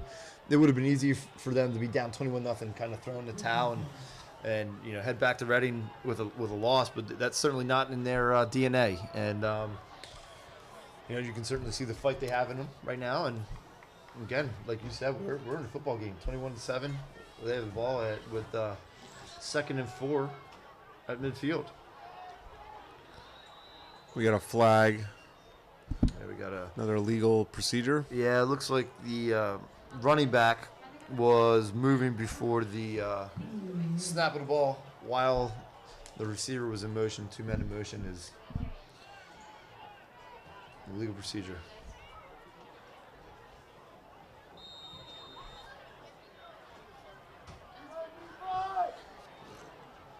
Second and 9. So they're going to run a similar play that they had drawn up.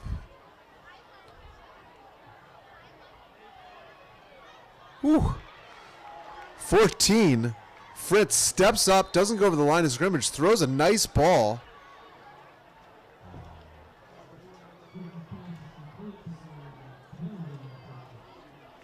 Trying to see the receiver's number on the far side. I think it was 24 Beatty, if I'm not Yeah, mistaken. Beatty's been on that far side.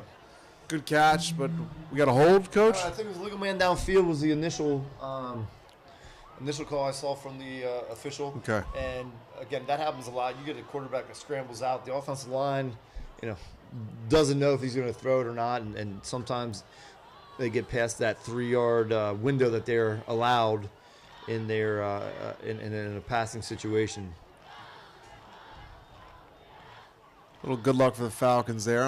Instead of having a first down for the Red Knights close to the 40, it's going to be 2nd and 14.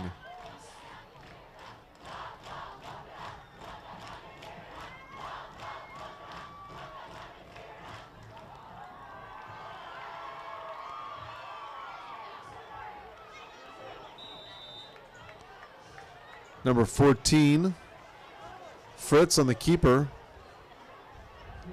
Fritz doing a nice job stepping up in the pocket, coach, and kind of keeping his eyes downfield. Yeah, absolutely. He's doing a nice job, trying to make a play. And like you said, one of the things with quarterbacks, usually they step up in the pocket. The first thing they do is their eyes are down. They look to run immediately. He is doing a nice job of keeping his eyes downfield, looking to make a play with his arm before his legs, and then ultimately, if he's got to run the ball, he's got to run the ball. But 3rd and 10 here. Taking a shot, number 9. He's open. And that's a touchdown. That is a 55-yard touchdown scoring play from Fritz to Santos. It is a one-score game. Nice throw from Fritz, and just Santos beat the cornerback.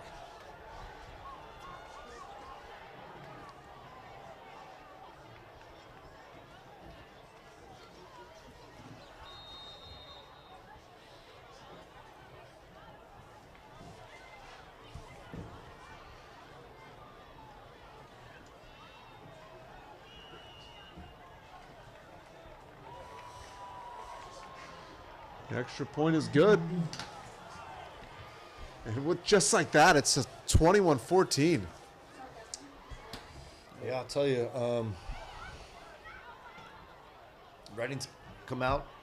A lot of momentum here in the second half, and put 2 scoring drives together. Of course, one off the turnover deep in Cedar Crest territory. Second one there, right there. Again, their starting quarterback coming in the second half and really throwing some nice footballs and extending the play and doing a lot of nice things from the quarterback position.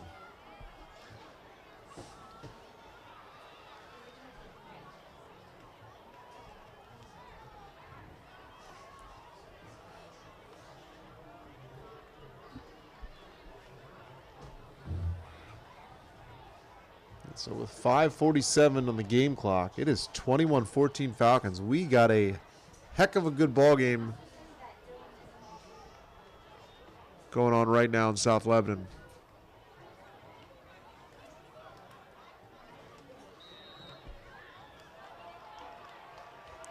Guzman for the kick. Another roller. Oh, boy.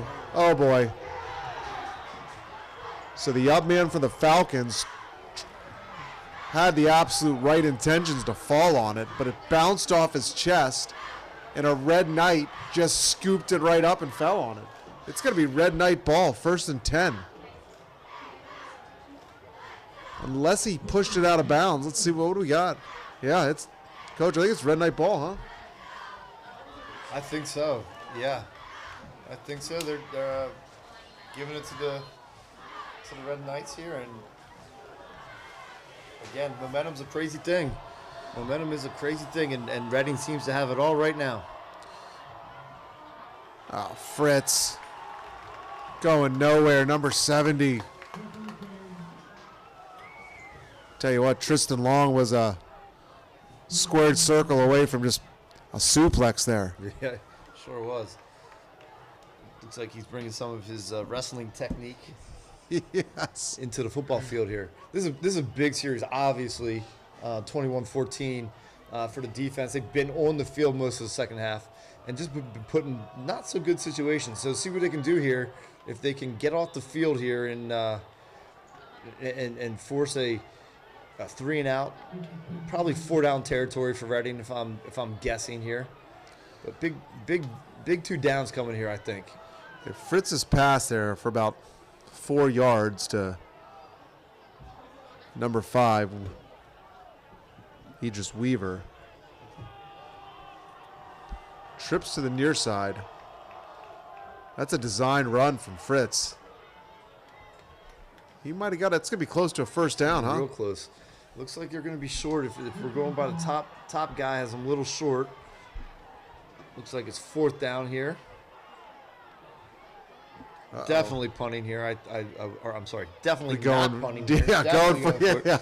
I don't think we're punting from inside the 30. Yeah. So it's going to be a 4th and looks like less than a yard.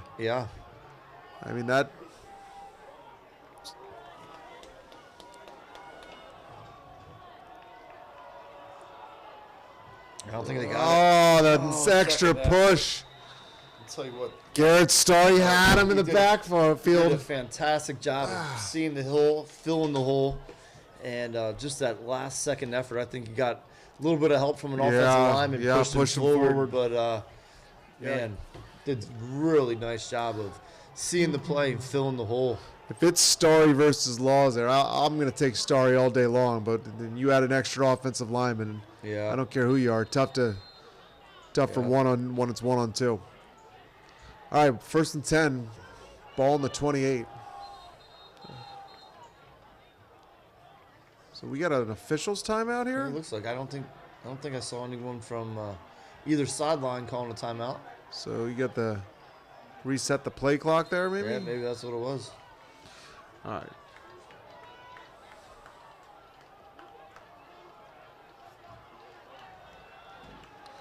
Fritz rolling out to his left, throws it. Throws it right to a Cedar Crest defensive back. Oh, yep. Oh, Luke Oriole gets his 3rd pick of the night. That one came right to him. Not sure what the Reading quarterback saw there, but Orioles slid down, and on Red Knight offensive lineman turned defender. Not sure he could slow his momentum down and gave him a good one.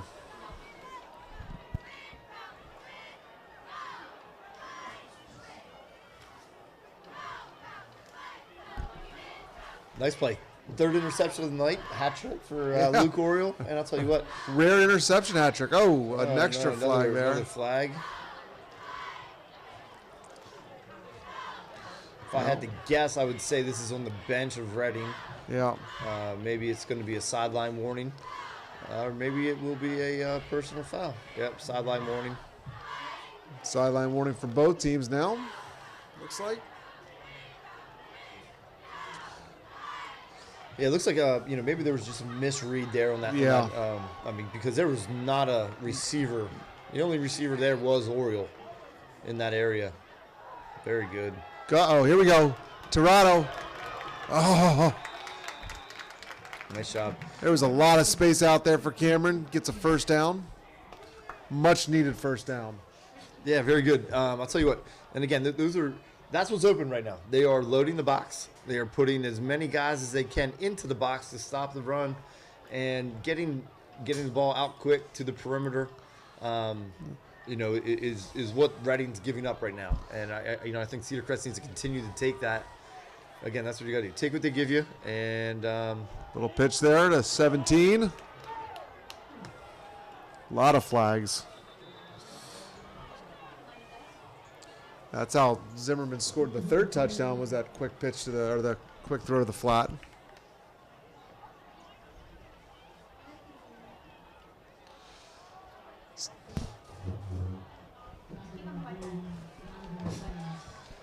So it looks like a hold on the Falcons, so they're going to certainly take that penalty instead of 2nd and 10. It's going to be 1st and about 20. yeah, it looks like it's going to be 1st and 20.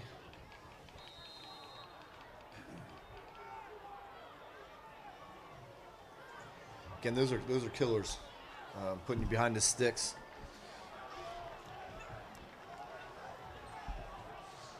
RJ Young, not a lot of defenders on him right now. Looks like an inside screen to Warren Avage. Nice pickup of 12.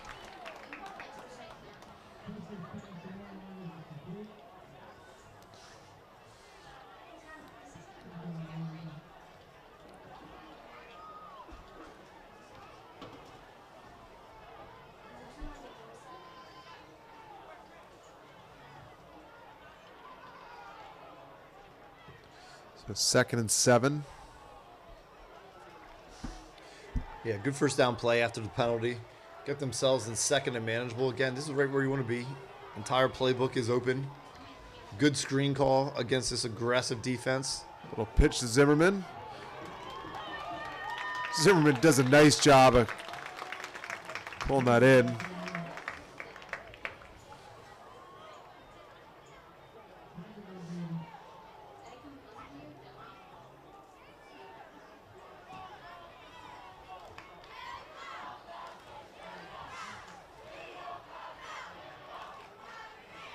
First and 10 Falcons. Ball on the 43. Good job getting the ball to the perimeter now. Again, with all the guys in the box, you got to figure out ways to get the ball to the outside, and they're doing a great job of that. Keeper, Custer. Couple yards. Going to be 2nd and 8.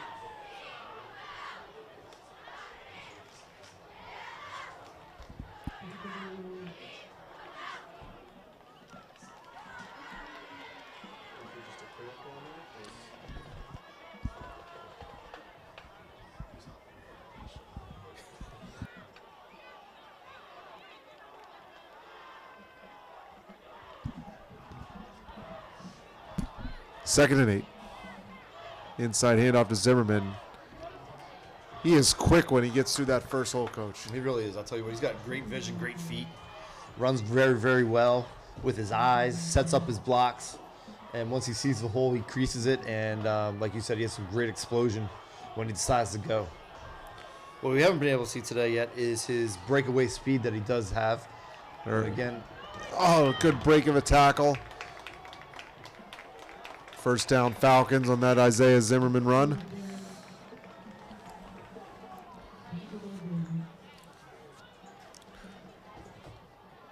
Just feels like Cameron Tirado's going to catch one in space sometime soon. Yeah, I think so too. Again, it's one of those things where, you know, the type of explosion that he has and game-breaking ability, you just got to get him touches. And, you know, you're gonna get 3, 4, 5. And then the next one you see, you're going to get 60 from him. And I think you just need to feed him the ball a little bit. All right, Trakosh in the backfield. Custer keeper through that first end of the line. Oh, my gosh, he stripped the ball out. The question is, did it go over the end? Looks like it. Looks like they're calling it out of bounds. It was out of bounds, thank the goodness. 1 or 2. It looked like from this angle, it looked like it may have gotten into the end zone. Yeah. Thank goodness we don't have to make the call up here, because if I'm making that call, it looked like it bounced through the end zone. I thought the same, but and it's all for naught with a penalty. Yep. Wow. So instead of 1st and goal inside the 5, it's going to be 1st and 20 to 37. Nice effort from the Red Knight defender there to catch up to Custer and strip the ball.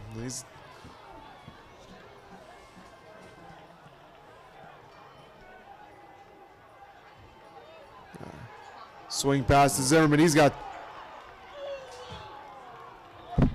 space. All right, with that 12-yard gain, the third quarter clock is going to come to an end. And with 1 quarter left to go here, Cedar Crest Falcons 21, Reading Red Knights 14. Tonight's live stream is proudly presented by Lebanon Federal Credit Union since 1979, proudly serving Lebanon County. Join us today and become a member. Heisey's Diner, where you can savor delicious meals at an unbelievable price. Discover why the food is finer at Heisey's Diner. Conveniently located on Route 72 North in Lebanon, PA. I tell you what, it is getting good. I have moved past the chili and the chicken corn rival. Bring me the shrimp basket. The Falcon Foundation is dedicated to supporting students and staff in the Cornwall-Lebanon School District through funding and grants. Applications for fall grants and awards are due by October 15th. Next Saturday is the Falcon Foundation Golf Tournament. October 5th, 8 a.m. shotgun start at Iron Valley. If you still want to play, I bet there's space. QR code on the screen. Right there it is. Just make sure you're not starting on hole number 7. You want to ask to be on any hole but hole 7. That's not a fun starting hole. Coach, do you have a favorite hole out in Iron Valley? Is there one that you like that sets up for my golf eye? Listen, there's not a hole in this. There's not a hole in this county that sets up for my golf shot. But if I had to pick my favorite, I really like one actually. Just the view and everything. I really like one, but yeah. Zimmerman left tackle. Ah. Yeah, I don't want to. Sorry to cut off your hole one talk, but the hole one is a beautiful hole. If you haven't been out there, you can see the whole Lebanon Valley. Isaiah Zimmerman, big run. First and goal on the 8.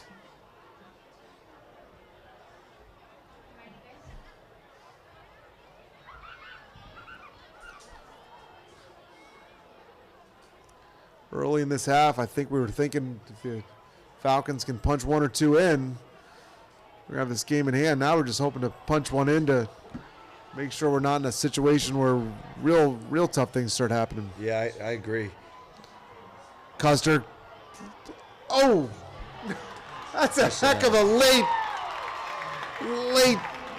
toss to Tirado. Touchdown Falcons.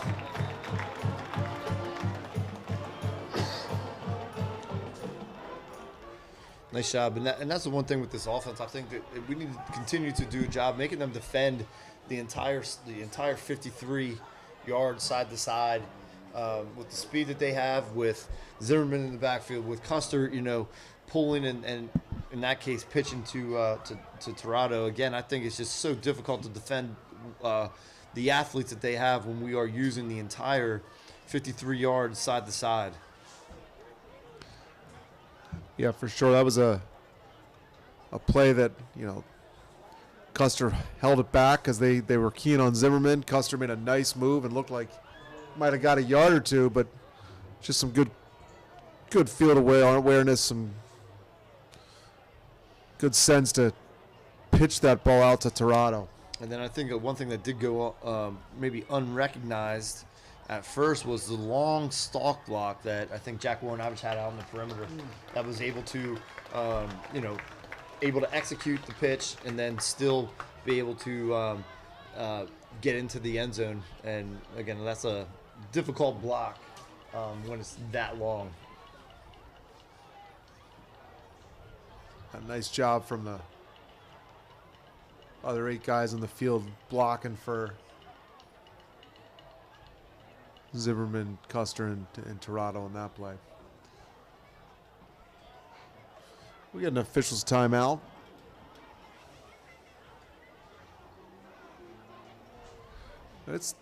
Despite it getting a little bit chillier, it is humid down there. It's certainly see some guys possibly developing some cramps out there. Hopefully they weren't feeding them the loaded tater tots that I had at halftime.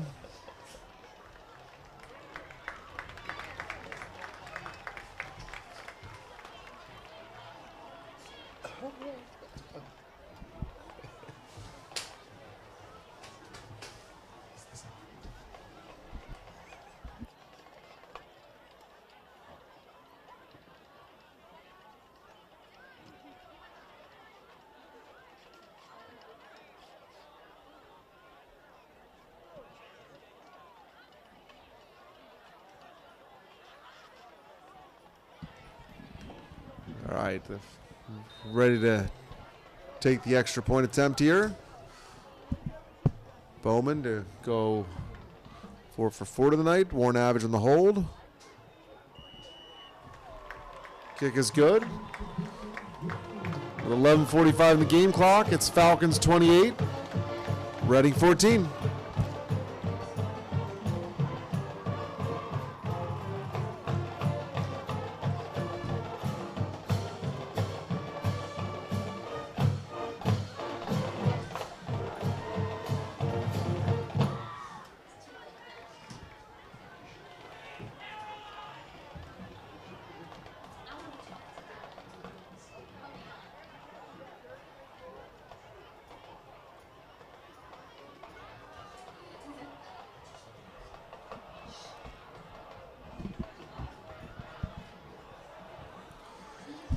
All right, so again, Eli Beard has done a nice job of kicking off throughout the entire season. See if we can pin the Red Knights back deep and make them travel the entire length of the field for a score, which they haven't been able to do all night. Their 14 points have been set up with short fields.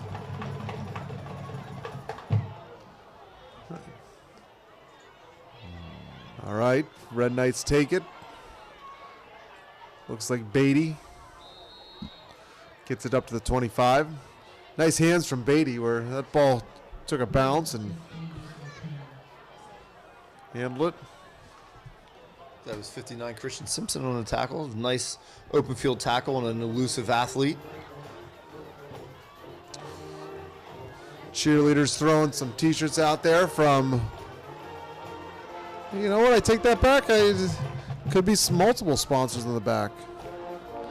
I'm sure one of those sponsors is Angelo's. All right, 14, Fritz rolling right, has time. Throws deep downfield. Beatty. That is a, let me do the math here, 40 plus 25. That is a 65-yard pass play from Fritz to Beatty.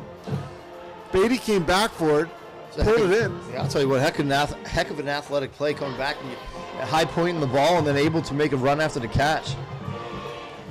So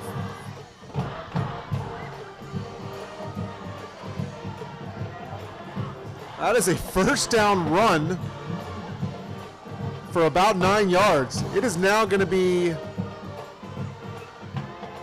second down and 1 on the 3. So the Knights could get a first down prior to scoring a touchdown. Just like that.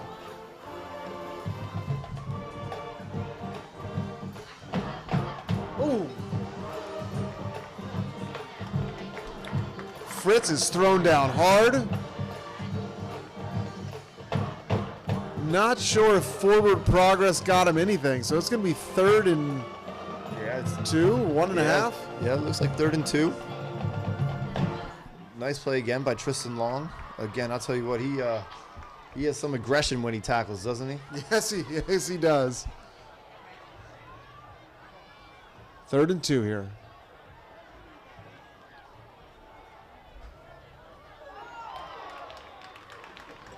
Incomplete. Nice defensive play again by Luke Oriole. Again, looks like they're in man coverage down here on the goal line. And the Red Knights couldn't create any separation. Logan Oriole was right in his hip pocket and able to make a play. All right, forcing a 4th down. So fourth and 2 from the 4. It's either going to be a first down or a... So we got a touchdown. Number 11.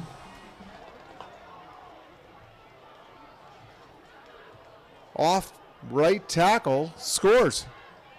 That is Gabriel Laws, who's been running hard all night.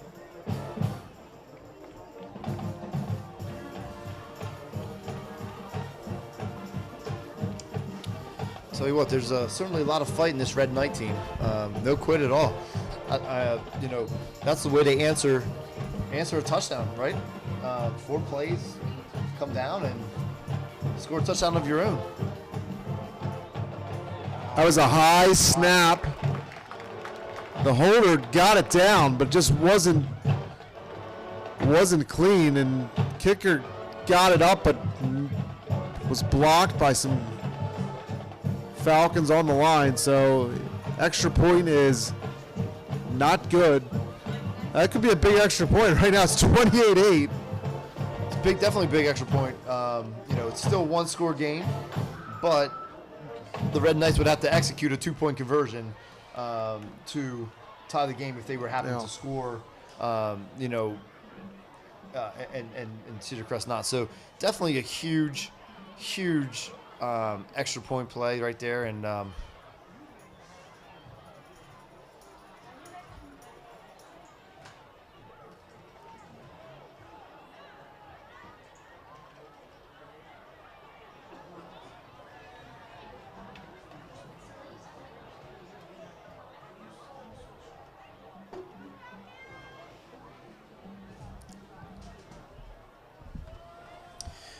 Red Knights have used that little bloop kick, squib kick, to their advantage twice tonight. Let's see if they go to it a third time. Yeah, there it is. Oh my gosh. Falcons up man. Looks like number 14. Connor McCracken kind of knocks it down and falls on it.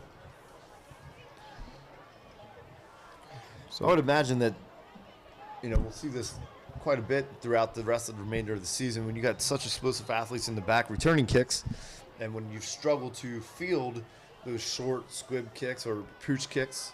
I'd imagine some other teams are going to, follow that same suit and use those to their advantage, or try to use it to their advantage coming up.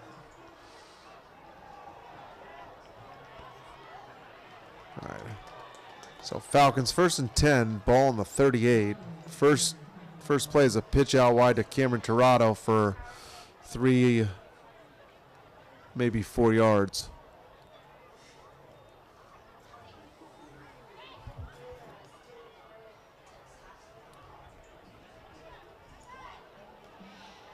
Again, still attacking the perimeter, which I think is a good idea with the heavy box that they have.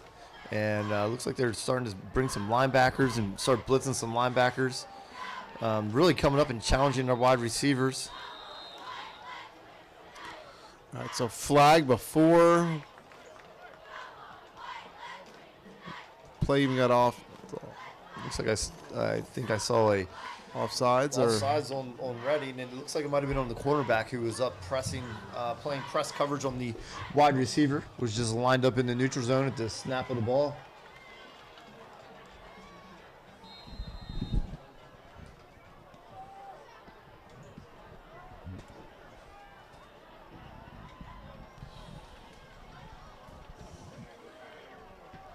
All right, 3rd and 1. Let's check that 2nd and 1. After that penalty, handoff goes to Zimmerman. Easily has the first down, and then carries 2 defenders an extra 10 yards. Does a nice job just keeping his feet pumping after contact, and carries the defender for an extra, looked like 4 or 5 yards there. Again, just a real nice job of playing the running back position. 1st and 10, ball on the Red Knight 41.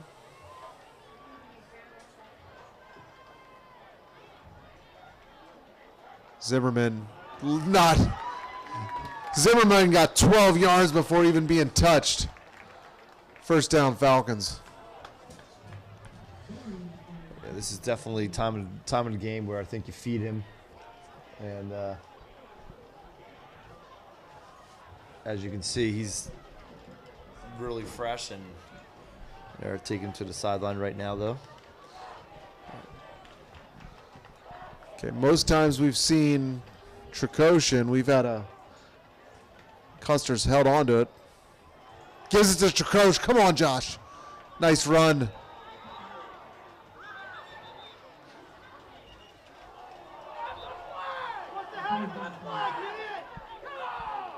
Little extracurricular activity there. Not sure what the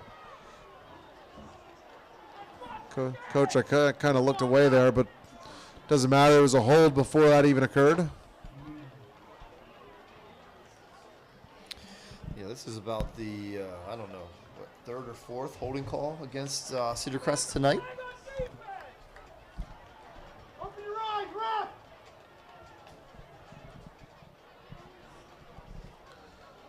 So instead of a 2nd and a couple yards, it's going to be a 1st and it's a spot foul about 16.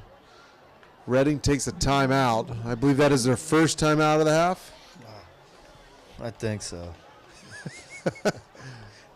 Did the Falcons take one timeout? I just can't remember. I can't either. We need a statistician up here. Yeah. Yep.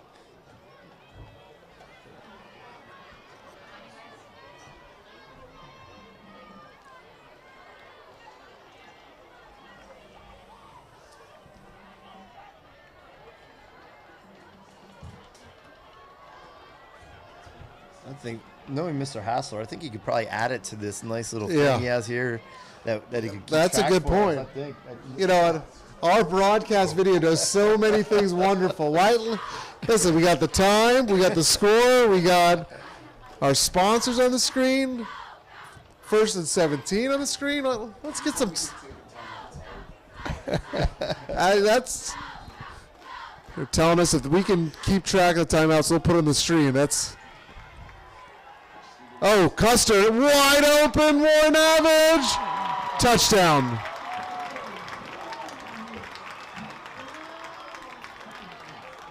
Got a blown coverage there.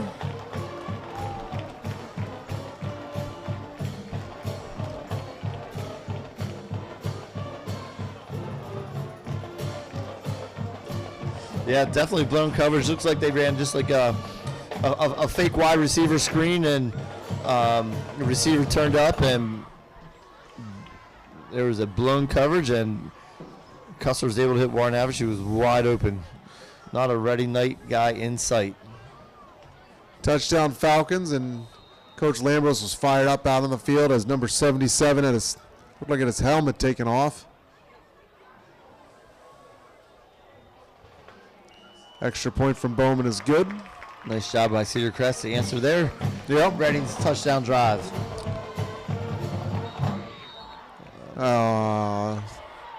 Another flag on the play.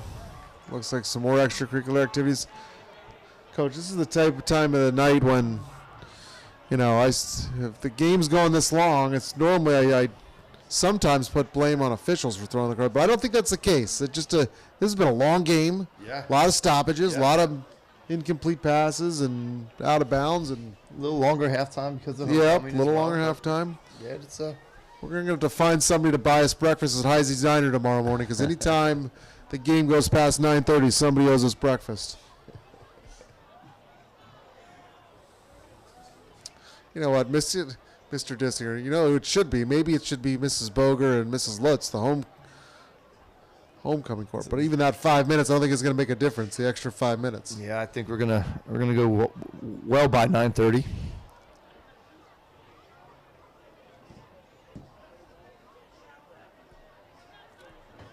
Look at that. Handing out some hot dogs. You guys want some hot dogs up here? You want me to wave to the bandstands if they're giving out free hot dogs? Pretzels and everything. Pretzels. Don't forget about the guys in the booth, please.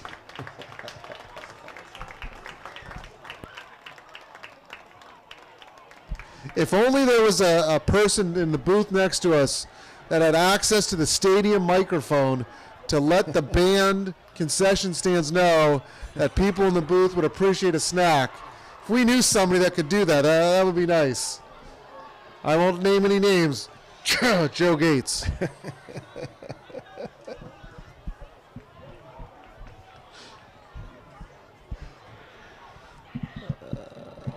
So I didn't quite get a call on that. I didn't either. That penalty. Is it a offsetting maybe? Because it doesn't look like it moved either way. Yeah, it didn't move either way, so it must have been offsetting. And I think this is where the officials are trying to get this game under control. Looks like, you know, tempers are starting to flare a little bit. There's a lot of competitiveness going on down there. And I think some extracurricular stuff, as you said, you know, helmet was being thrown across the field. Just some things going on. So this is the officials probably trying to take back control of this game, giving offsetting penalties.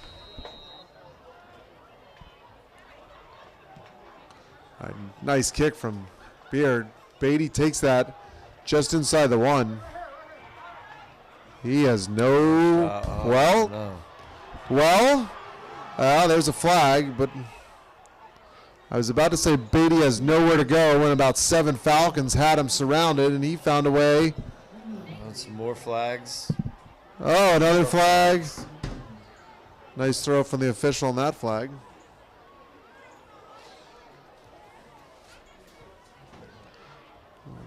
It's the time of the game we need cooler heads to prevail and everybody to kind of just get back to playing football. Yeah, it's a shame because it's been a pretty good football game, and you would hate to see, you know, a good football game like this be ruined from, you know, just dumb fouls and just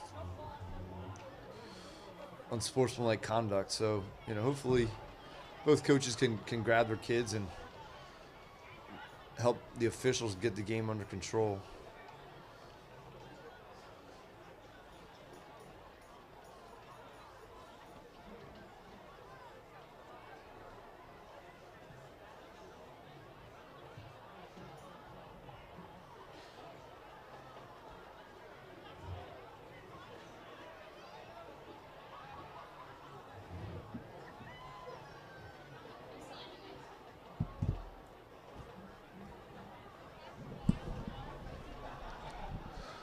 So 7:47 on the clock.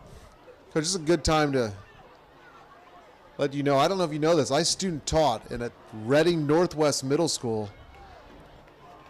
I don't know if the place is still there, but right across the street from Reading Northwest Middle School, there was a house where somebody was selling hot dogs in their restaurant.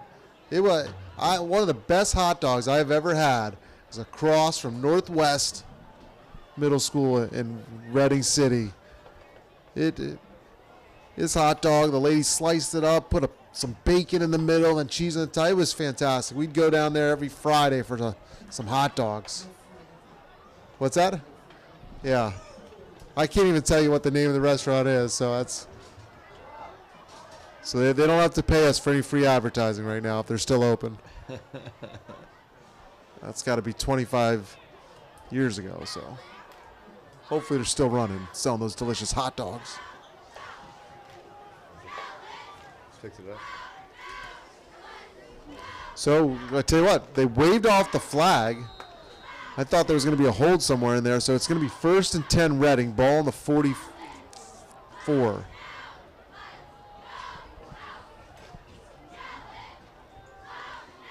Fritz on the keeper. A lot of space for Fritz.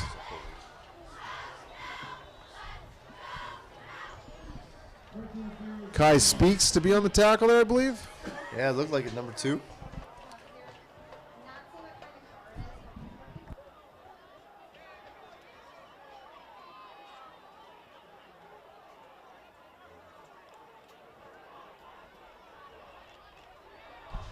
If anybody that's at home and left their car fob in the parking lot, come on back. We have it. If you're in the stadium, you have to listen for it. All right, number 10 on the little sweep there. Zumar Boston for a couple yards.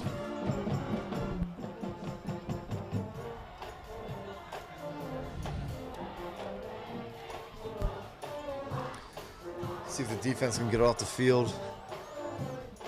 Reading has done a nice job in the second half of matching every Cedar Crest touchdown. Fritz, time in the pocket.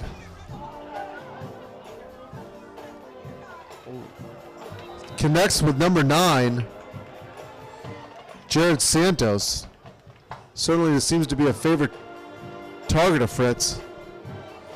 So Fritz does a nice job of being, again, we talked about earlier, keeping his eyes downfield and very patient in the pocket and certainly not sure of the circumstances of why Fritz didn't play in the first half, but he is a difference maker. He is. He's a really nice looking quarterback. Throws a nice football. He's pretty athletic, very savvy.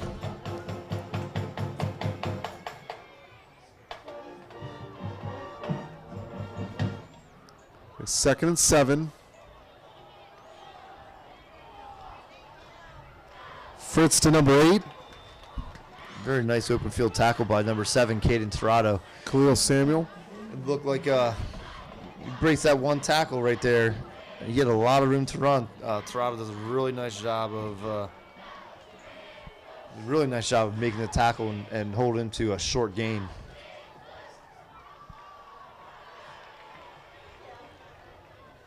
Incomplete. Fritz's pass to number 5, Idris Weaver.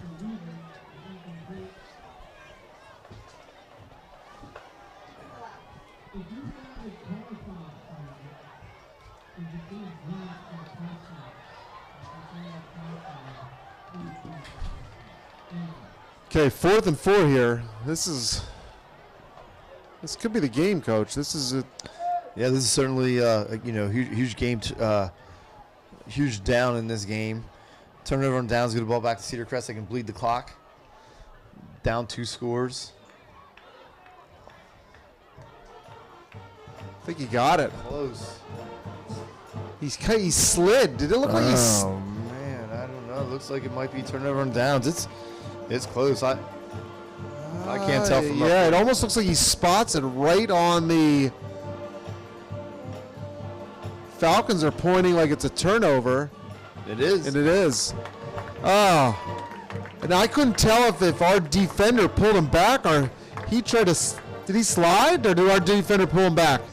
It looked like he slid. It looked like maybe he thought he had the first down, but man. What a tough play. Great job by the defense getting off the field.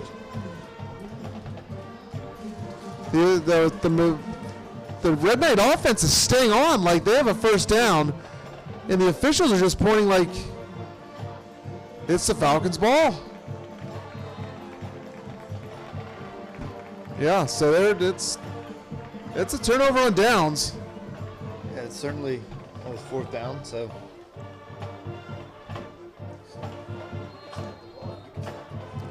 Yeah, Put the ball in play, they can go. The Red They Knight can go. defenders are not on the field, and now the coach takes the timeout. I wonder if their coaches were asking for a measurement, which could have been, and that's where all the confusion was. I think he slid. I think if he doesn't slide or lowers his shoulder one, I think he gets it easily. But I think if as soon as you begin the process of the slide, that's where the ball is. And he started the slide before he got to the first down marker.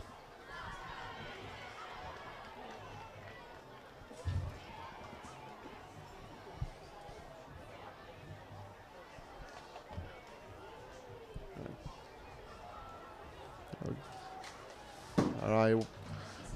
Probably our last time to thank all of our sponsors. Lebanon Federal Credit Union has proudly served Lebanon County since 1979. Join and become a member today. Heisey's Diner, where you can savor delicious meals at unbelievable prices. Right here, Heisey's Diner.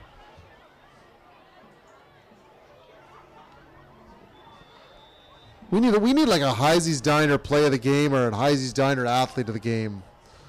Yeah, I agree. We need to get a sponsor and name some kind of player of the game after that. Like a John Madden. We need a John Madden style food.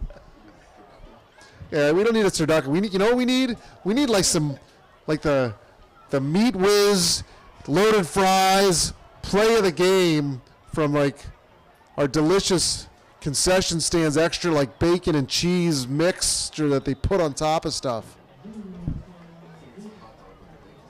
That's it, the old hot dog bacon limit will play of the game. All right. It's 9:32. A reminder, anytime the game goes after 9:30, it's possible I go off the rails here. All right. 4 minutes and 25 seconds on the game clock. 3rd and 1.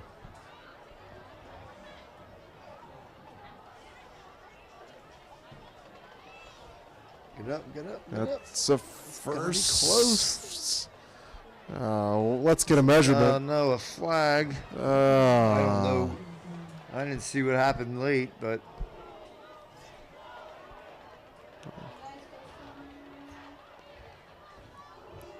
Right, so we have a. Certainly don't even know if we got a first down yet, but we have a officials timeout. Looks like a personal foul on Reading. So whether or not it was short of the first down or not, we are going to get a first down. Yep.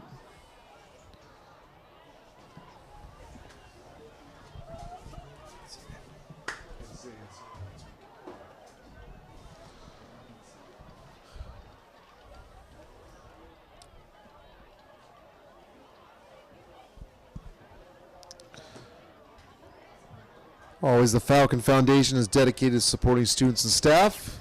Don't forget, Falcon Foundation grants are due October 15th. So if you're looking for something for your student or for your student's classroom, or if you're a teacher looking for something, get that grant in by October 15th. Falcon Foundation Golf Tournament out at Iron Valley next Saturday. Anybody that gets a hole-in-one on the island hole, come see me. I'll give him a free high five.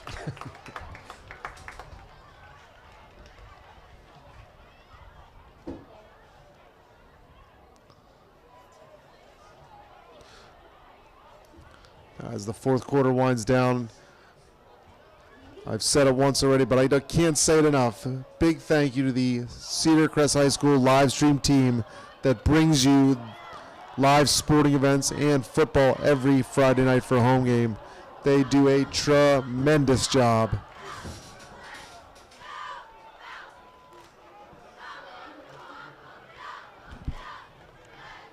Coach Lambros and the umpire out there talking about they're ordering the surf and turf, the shrimp basket, maybe the meatloaf from Heisey's Diner.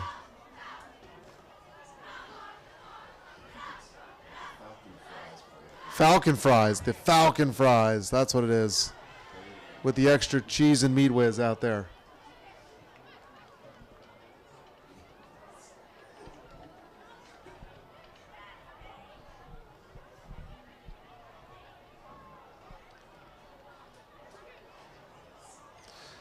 Maybe they were discussing the finer restaurants in the greater North Cornwall area.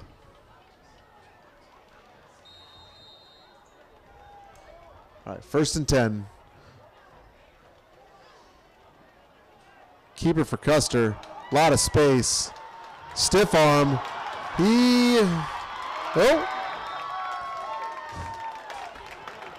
Custer, a nice run for about 35 yards there. Just about going to do it. Yeah, I think so. I think so. Keep the ball on the ground here. See if we can punch one more in. Just absolutely take it out of reach.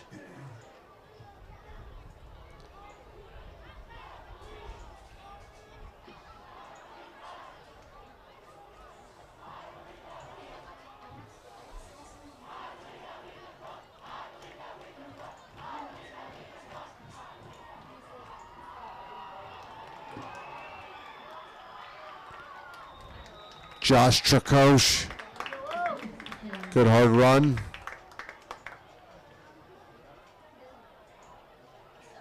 Moves the chains.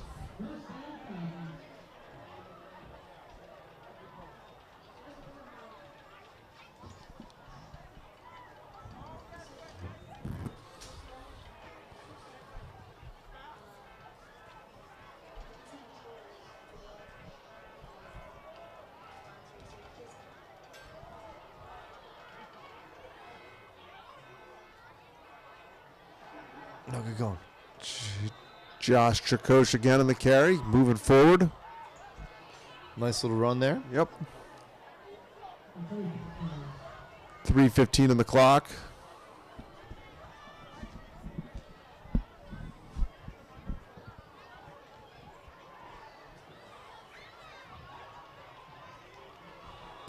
Gonna be 2nd and 5.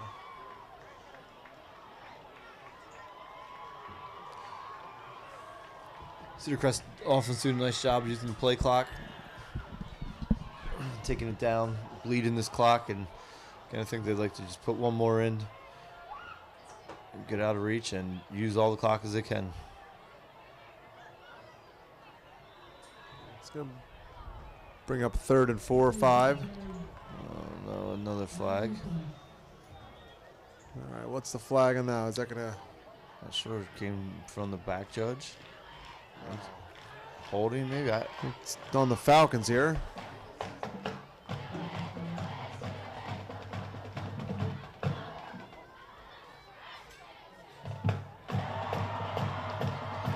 Looks like there was a personal foul. Dead ball personal foul on Cedar Crest.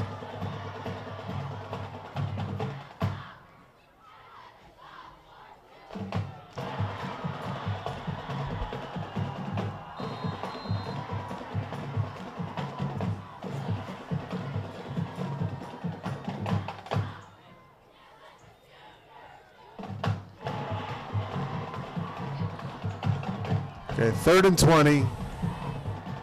2:15 on the clock. Oh, no, not another flag. Looked like the, I don't know if I said that out loud, but good gracious. Looked like the offensive tackle moved a little bit. The right offensive tackle just flinched slightly before the ball was snapped. So we're going to back it up again. It's going to be 3rd and 25.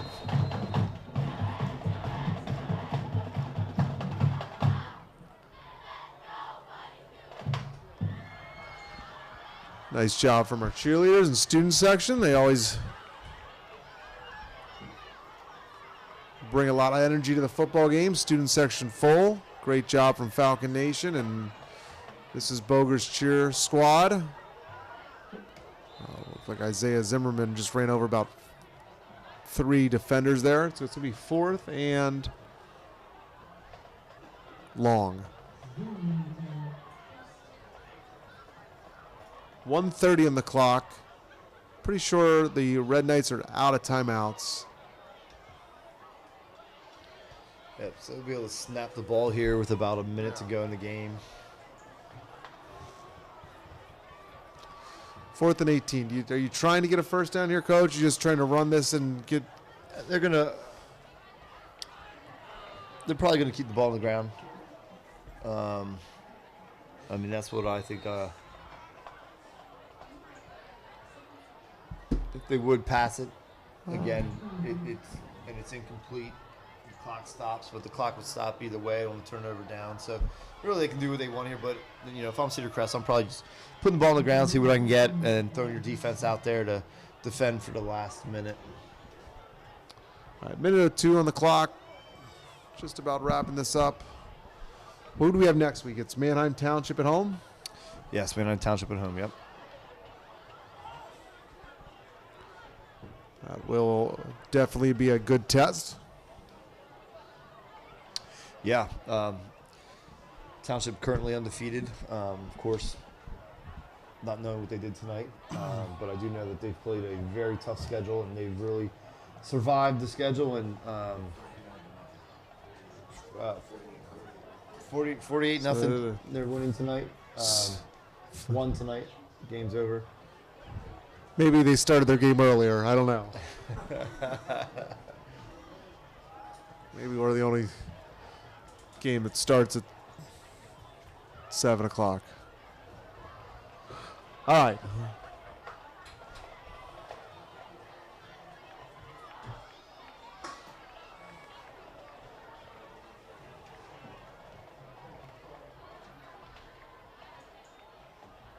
They're going to throw it. And it's going to be incomplete, so it's going to stop the clock and on a turnover on down. So 35-20. The Red Knights have a minute to make something happen. We certainly don't want to say this game is over. We've seen them score quickly. We've seen them recover an onside or a kick. I mean, there's a lot of ridiculous things that would need to happen. So hopefully this minute goes quickly for the Falcons.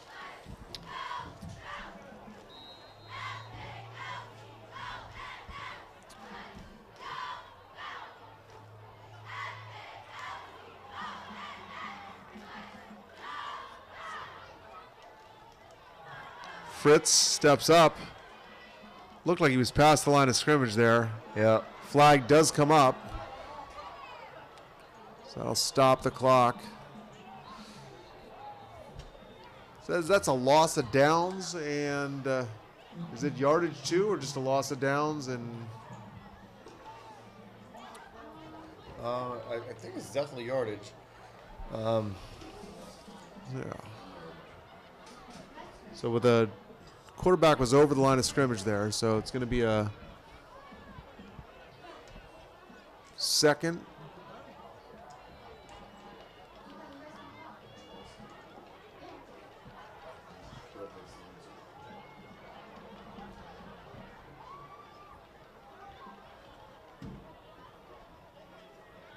Maybe just a, yeah, Nope. There it is. Second and It's 5-yard penalty and a loss of down.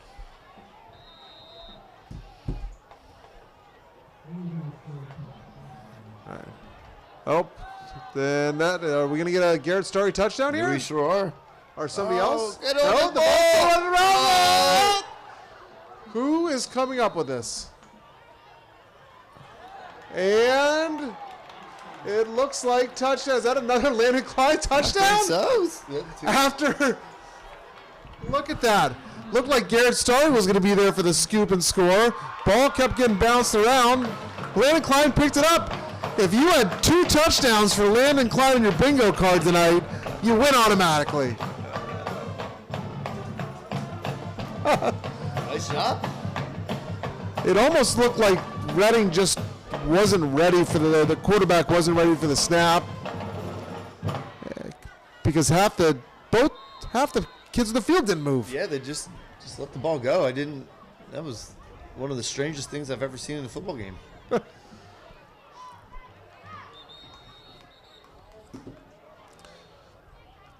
Now, if we go after 9:45,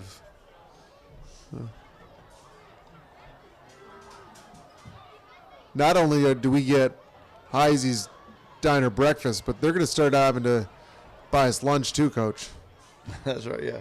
Let's make an afternoon of it. Yeah. It's going to be a brunch. It's going to be a brunch. Yeah, yeah.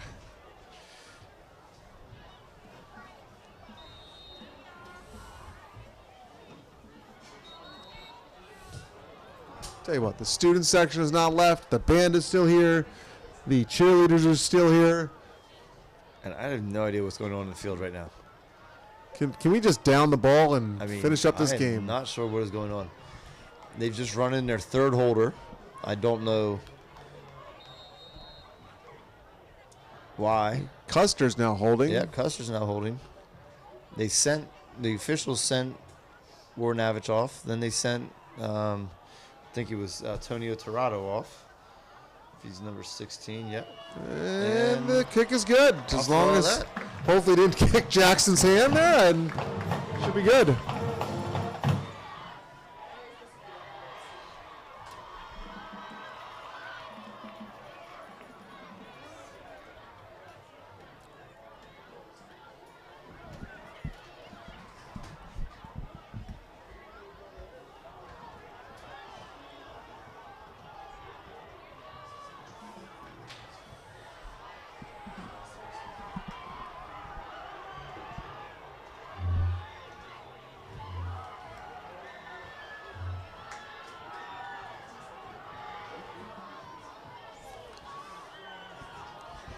Other than Township, do we have 1 or 2 home games left after that? Or just Two more Township? remaining, yep. So I think the remaining schedule is next week at Township. I'm sorry, next week Township at home. The following week, I think we are at McCaskey. Following week is home against Hempfield, and then we will finish up on a Thursday night at Lebanon on, I think it is October 26th. Okay. So I'm pretty sure that's the remaining schedule. So this will move the Falcons to 4-2. I checked earlier today. They were sitting at number 10 in the district power rankings. What's is it top 6 or 8 that make it to? So they just expanded it this year. So it's actually the top 10 Okay. are going to make the district playoffs this year. So right now, currently sitting in the 10th spot. So much is going to happen within the landscape of District 3 over the next couple of weeks, and that will start to, straighten itself out a little bit. But, certainly I know Cedar Crest isn't looking past next week at all with a big matchup against Manheim Township.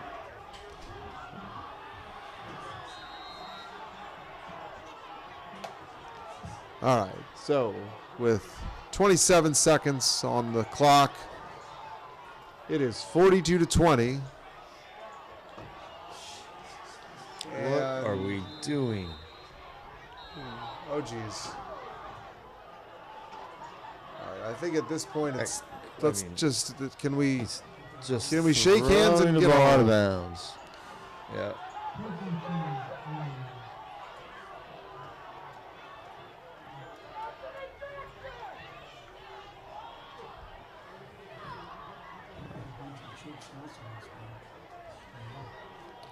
Yeah. This was a heck of a game. I mean, it was 21-14 till about almost halfway through the fourth quarter, and then Falcons were able to open the gates. It's now 42-20. We just need one more snap, and it's to run the ball or don't throw it Not or throw it out of bounds. I have no idea what in the world they're doing. I can't imagine that was the play. Maybe it was the play the coach drew up. I don't know. Maybe. I certainly don't.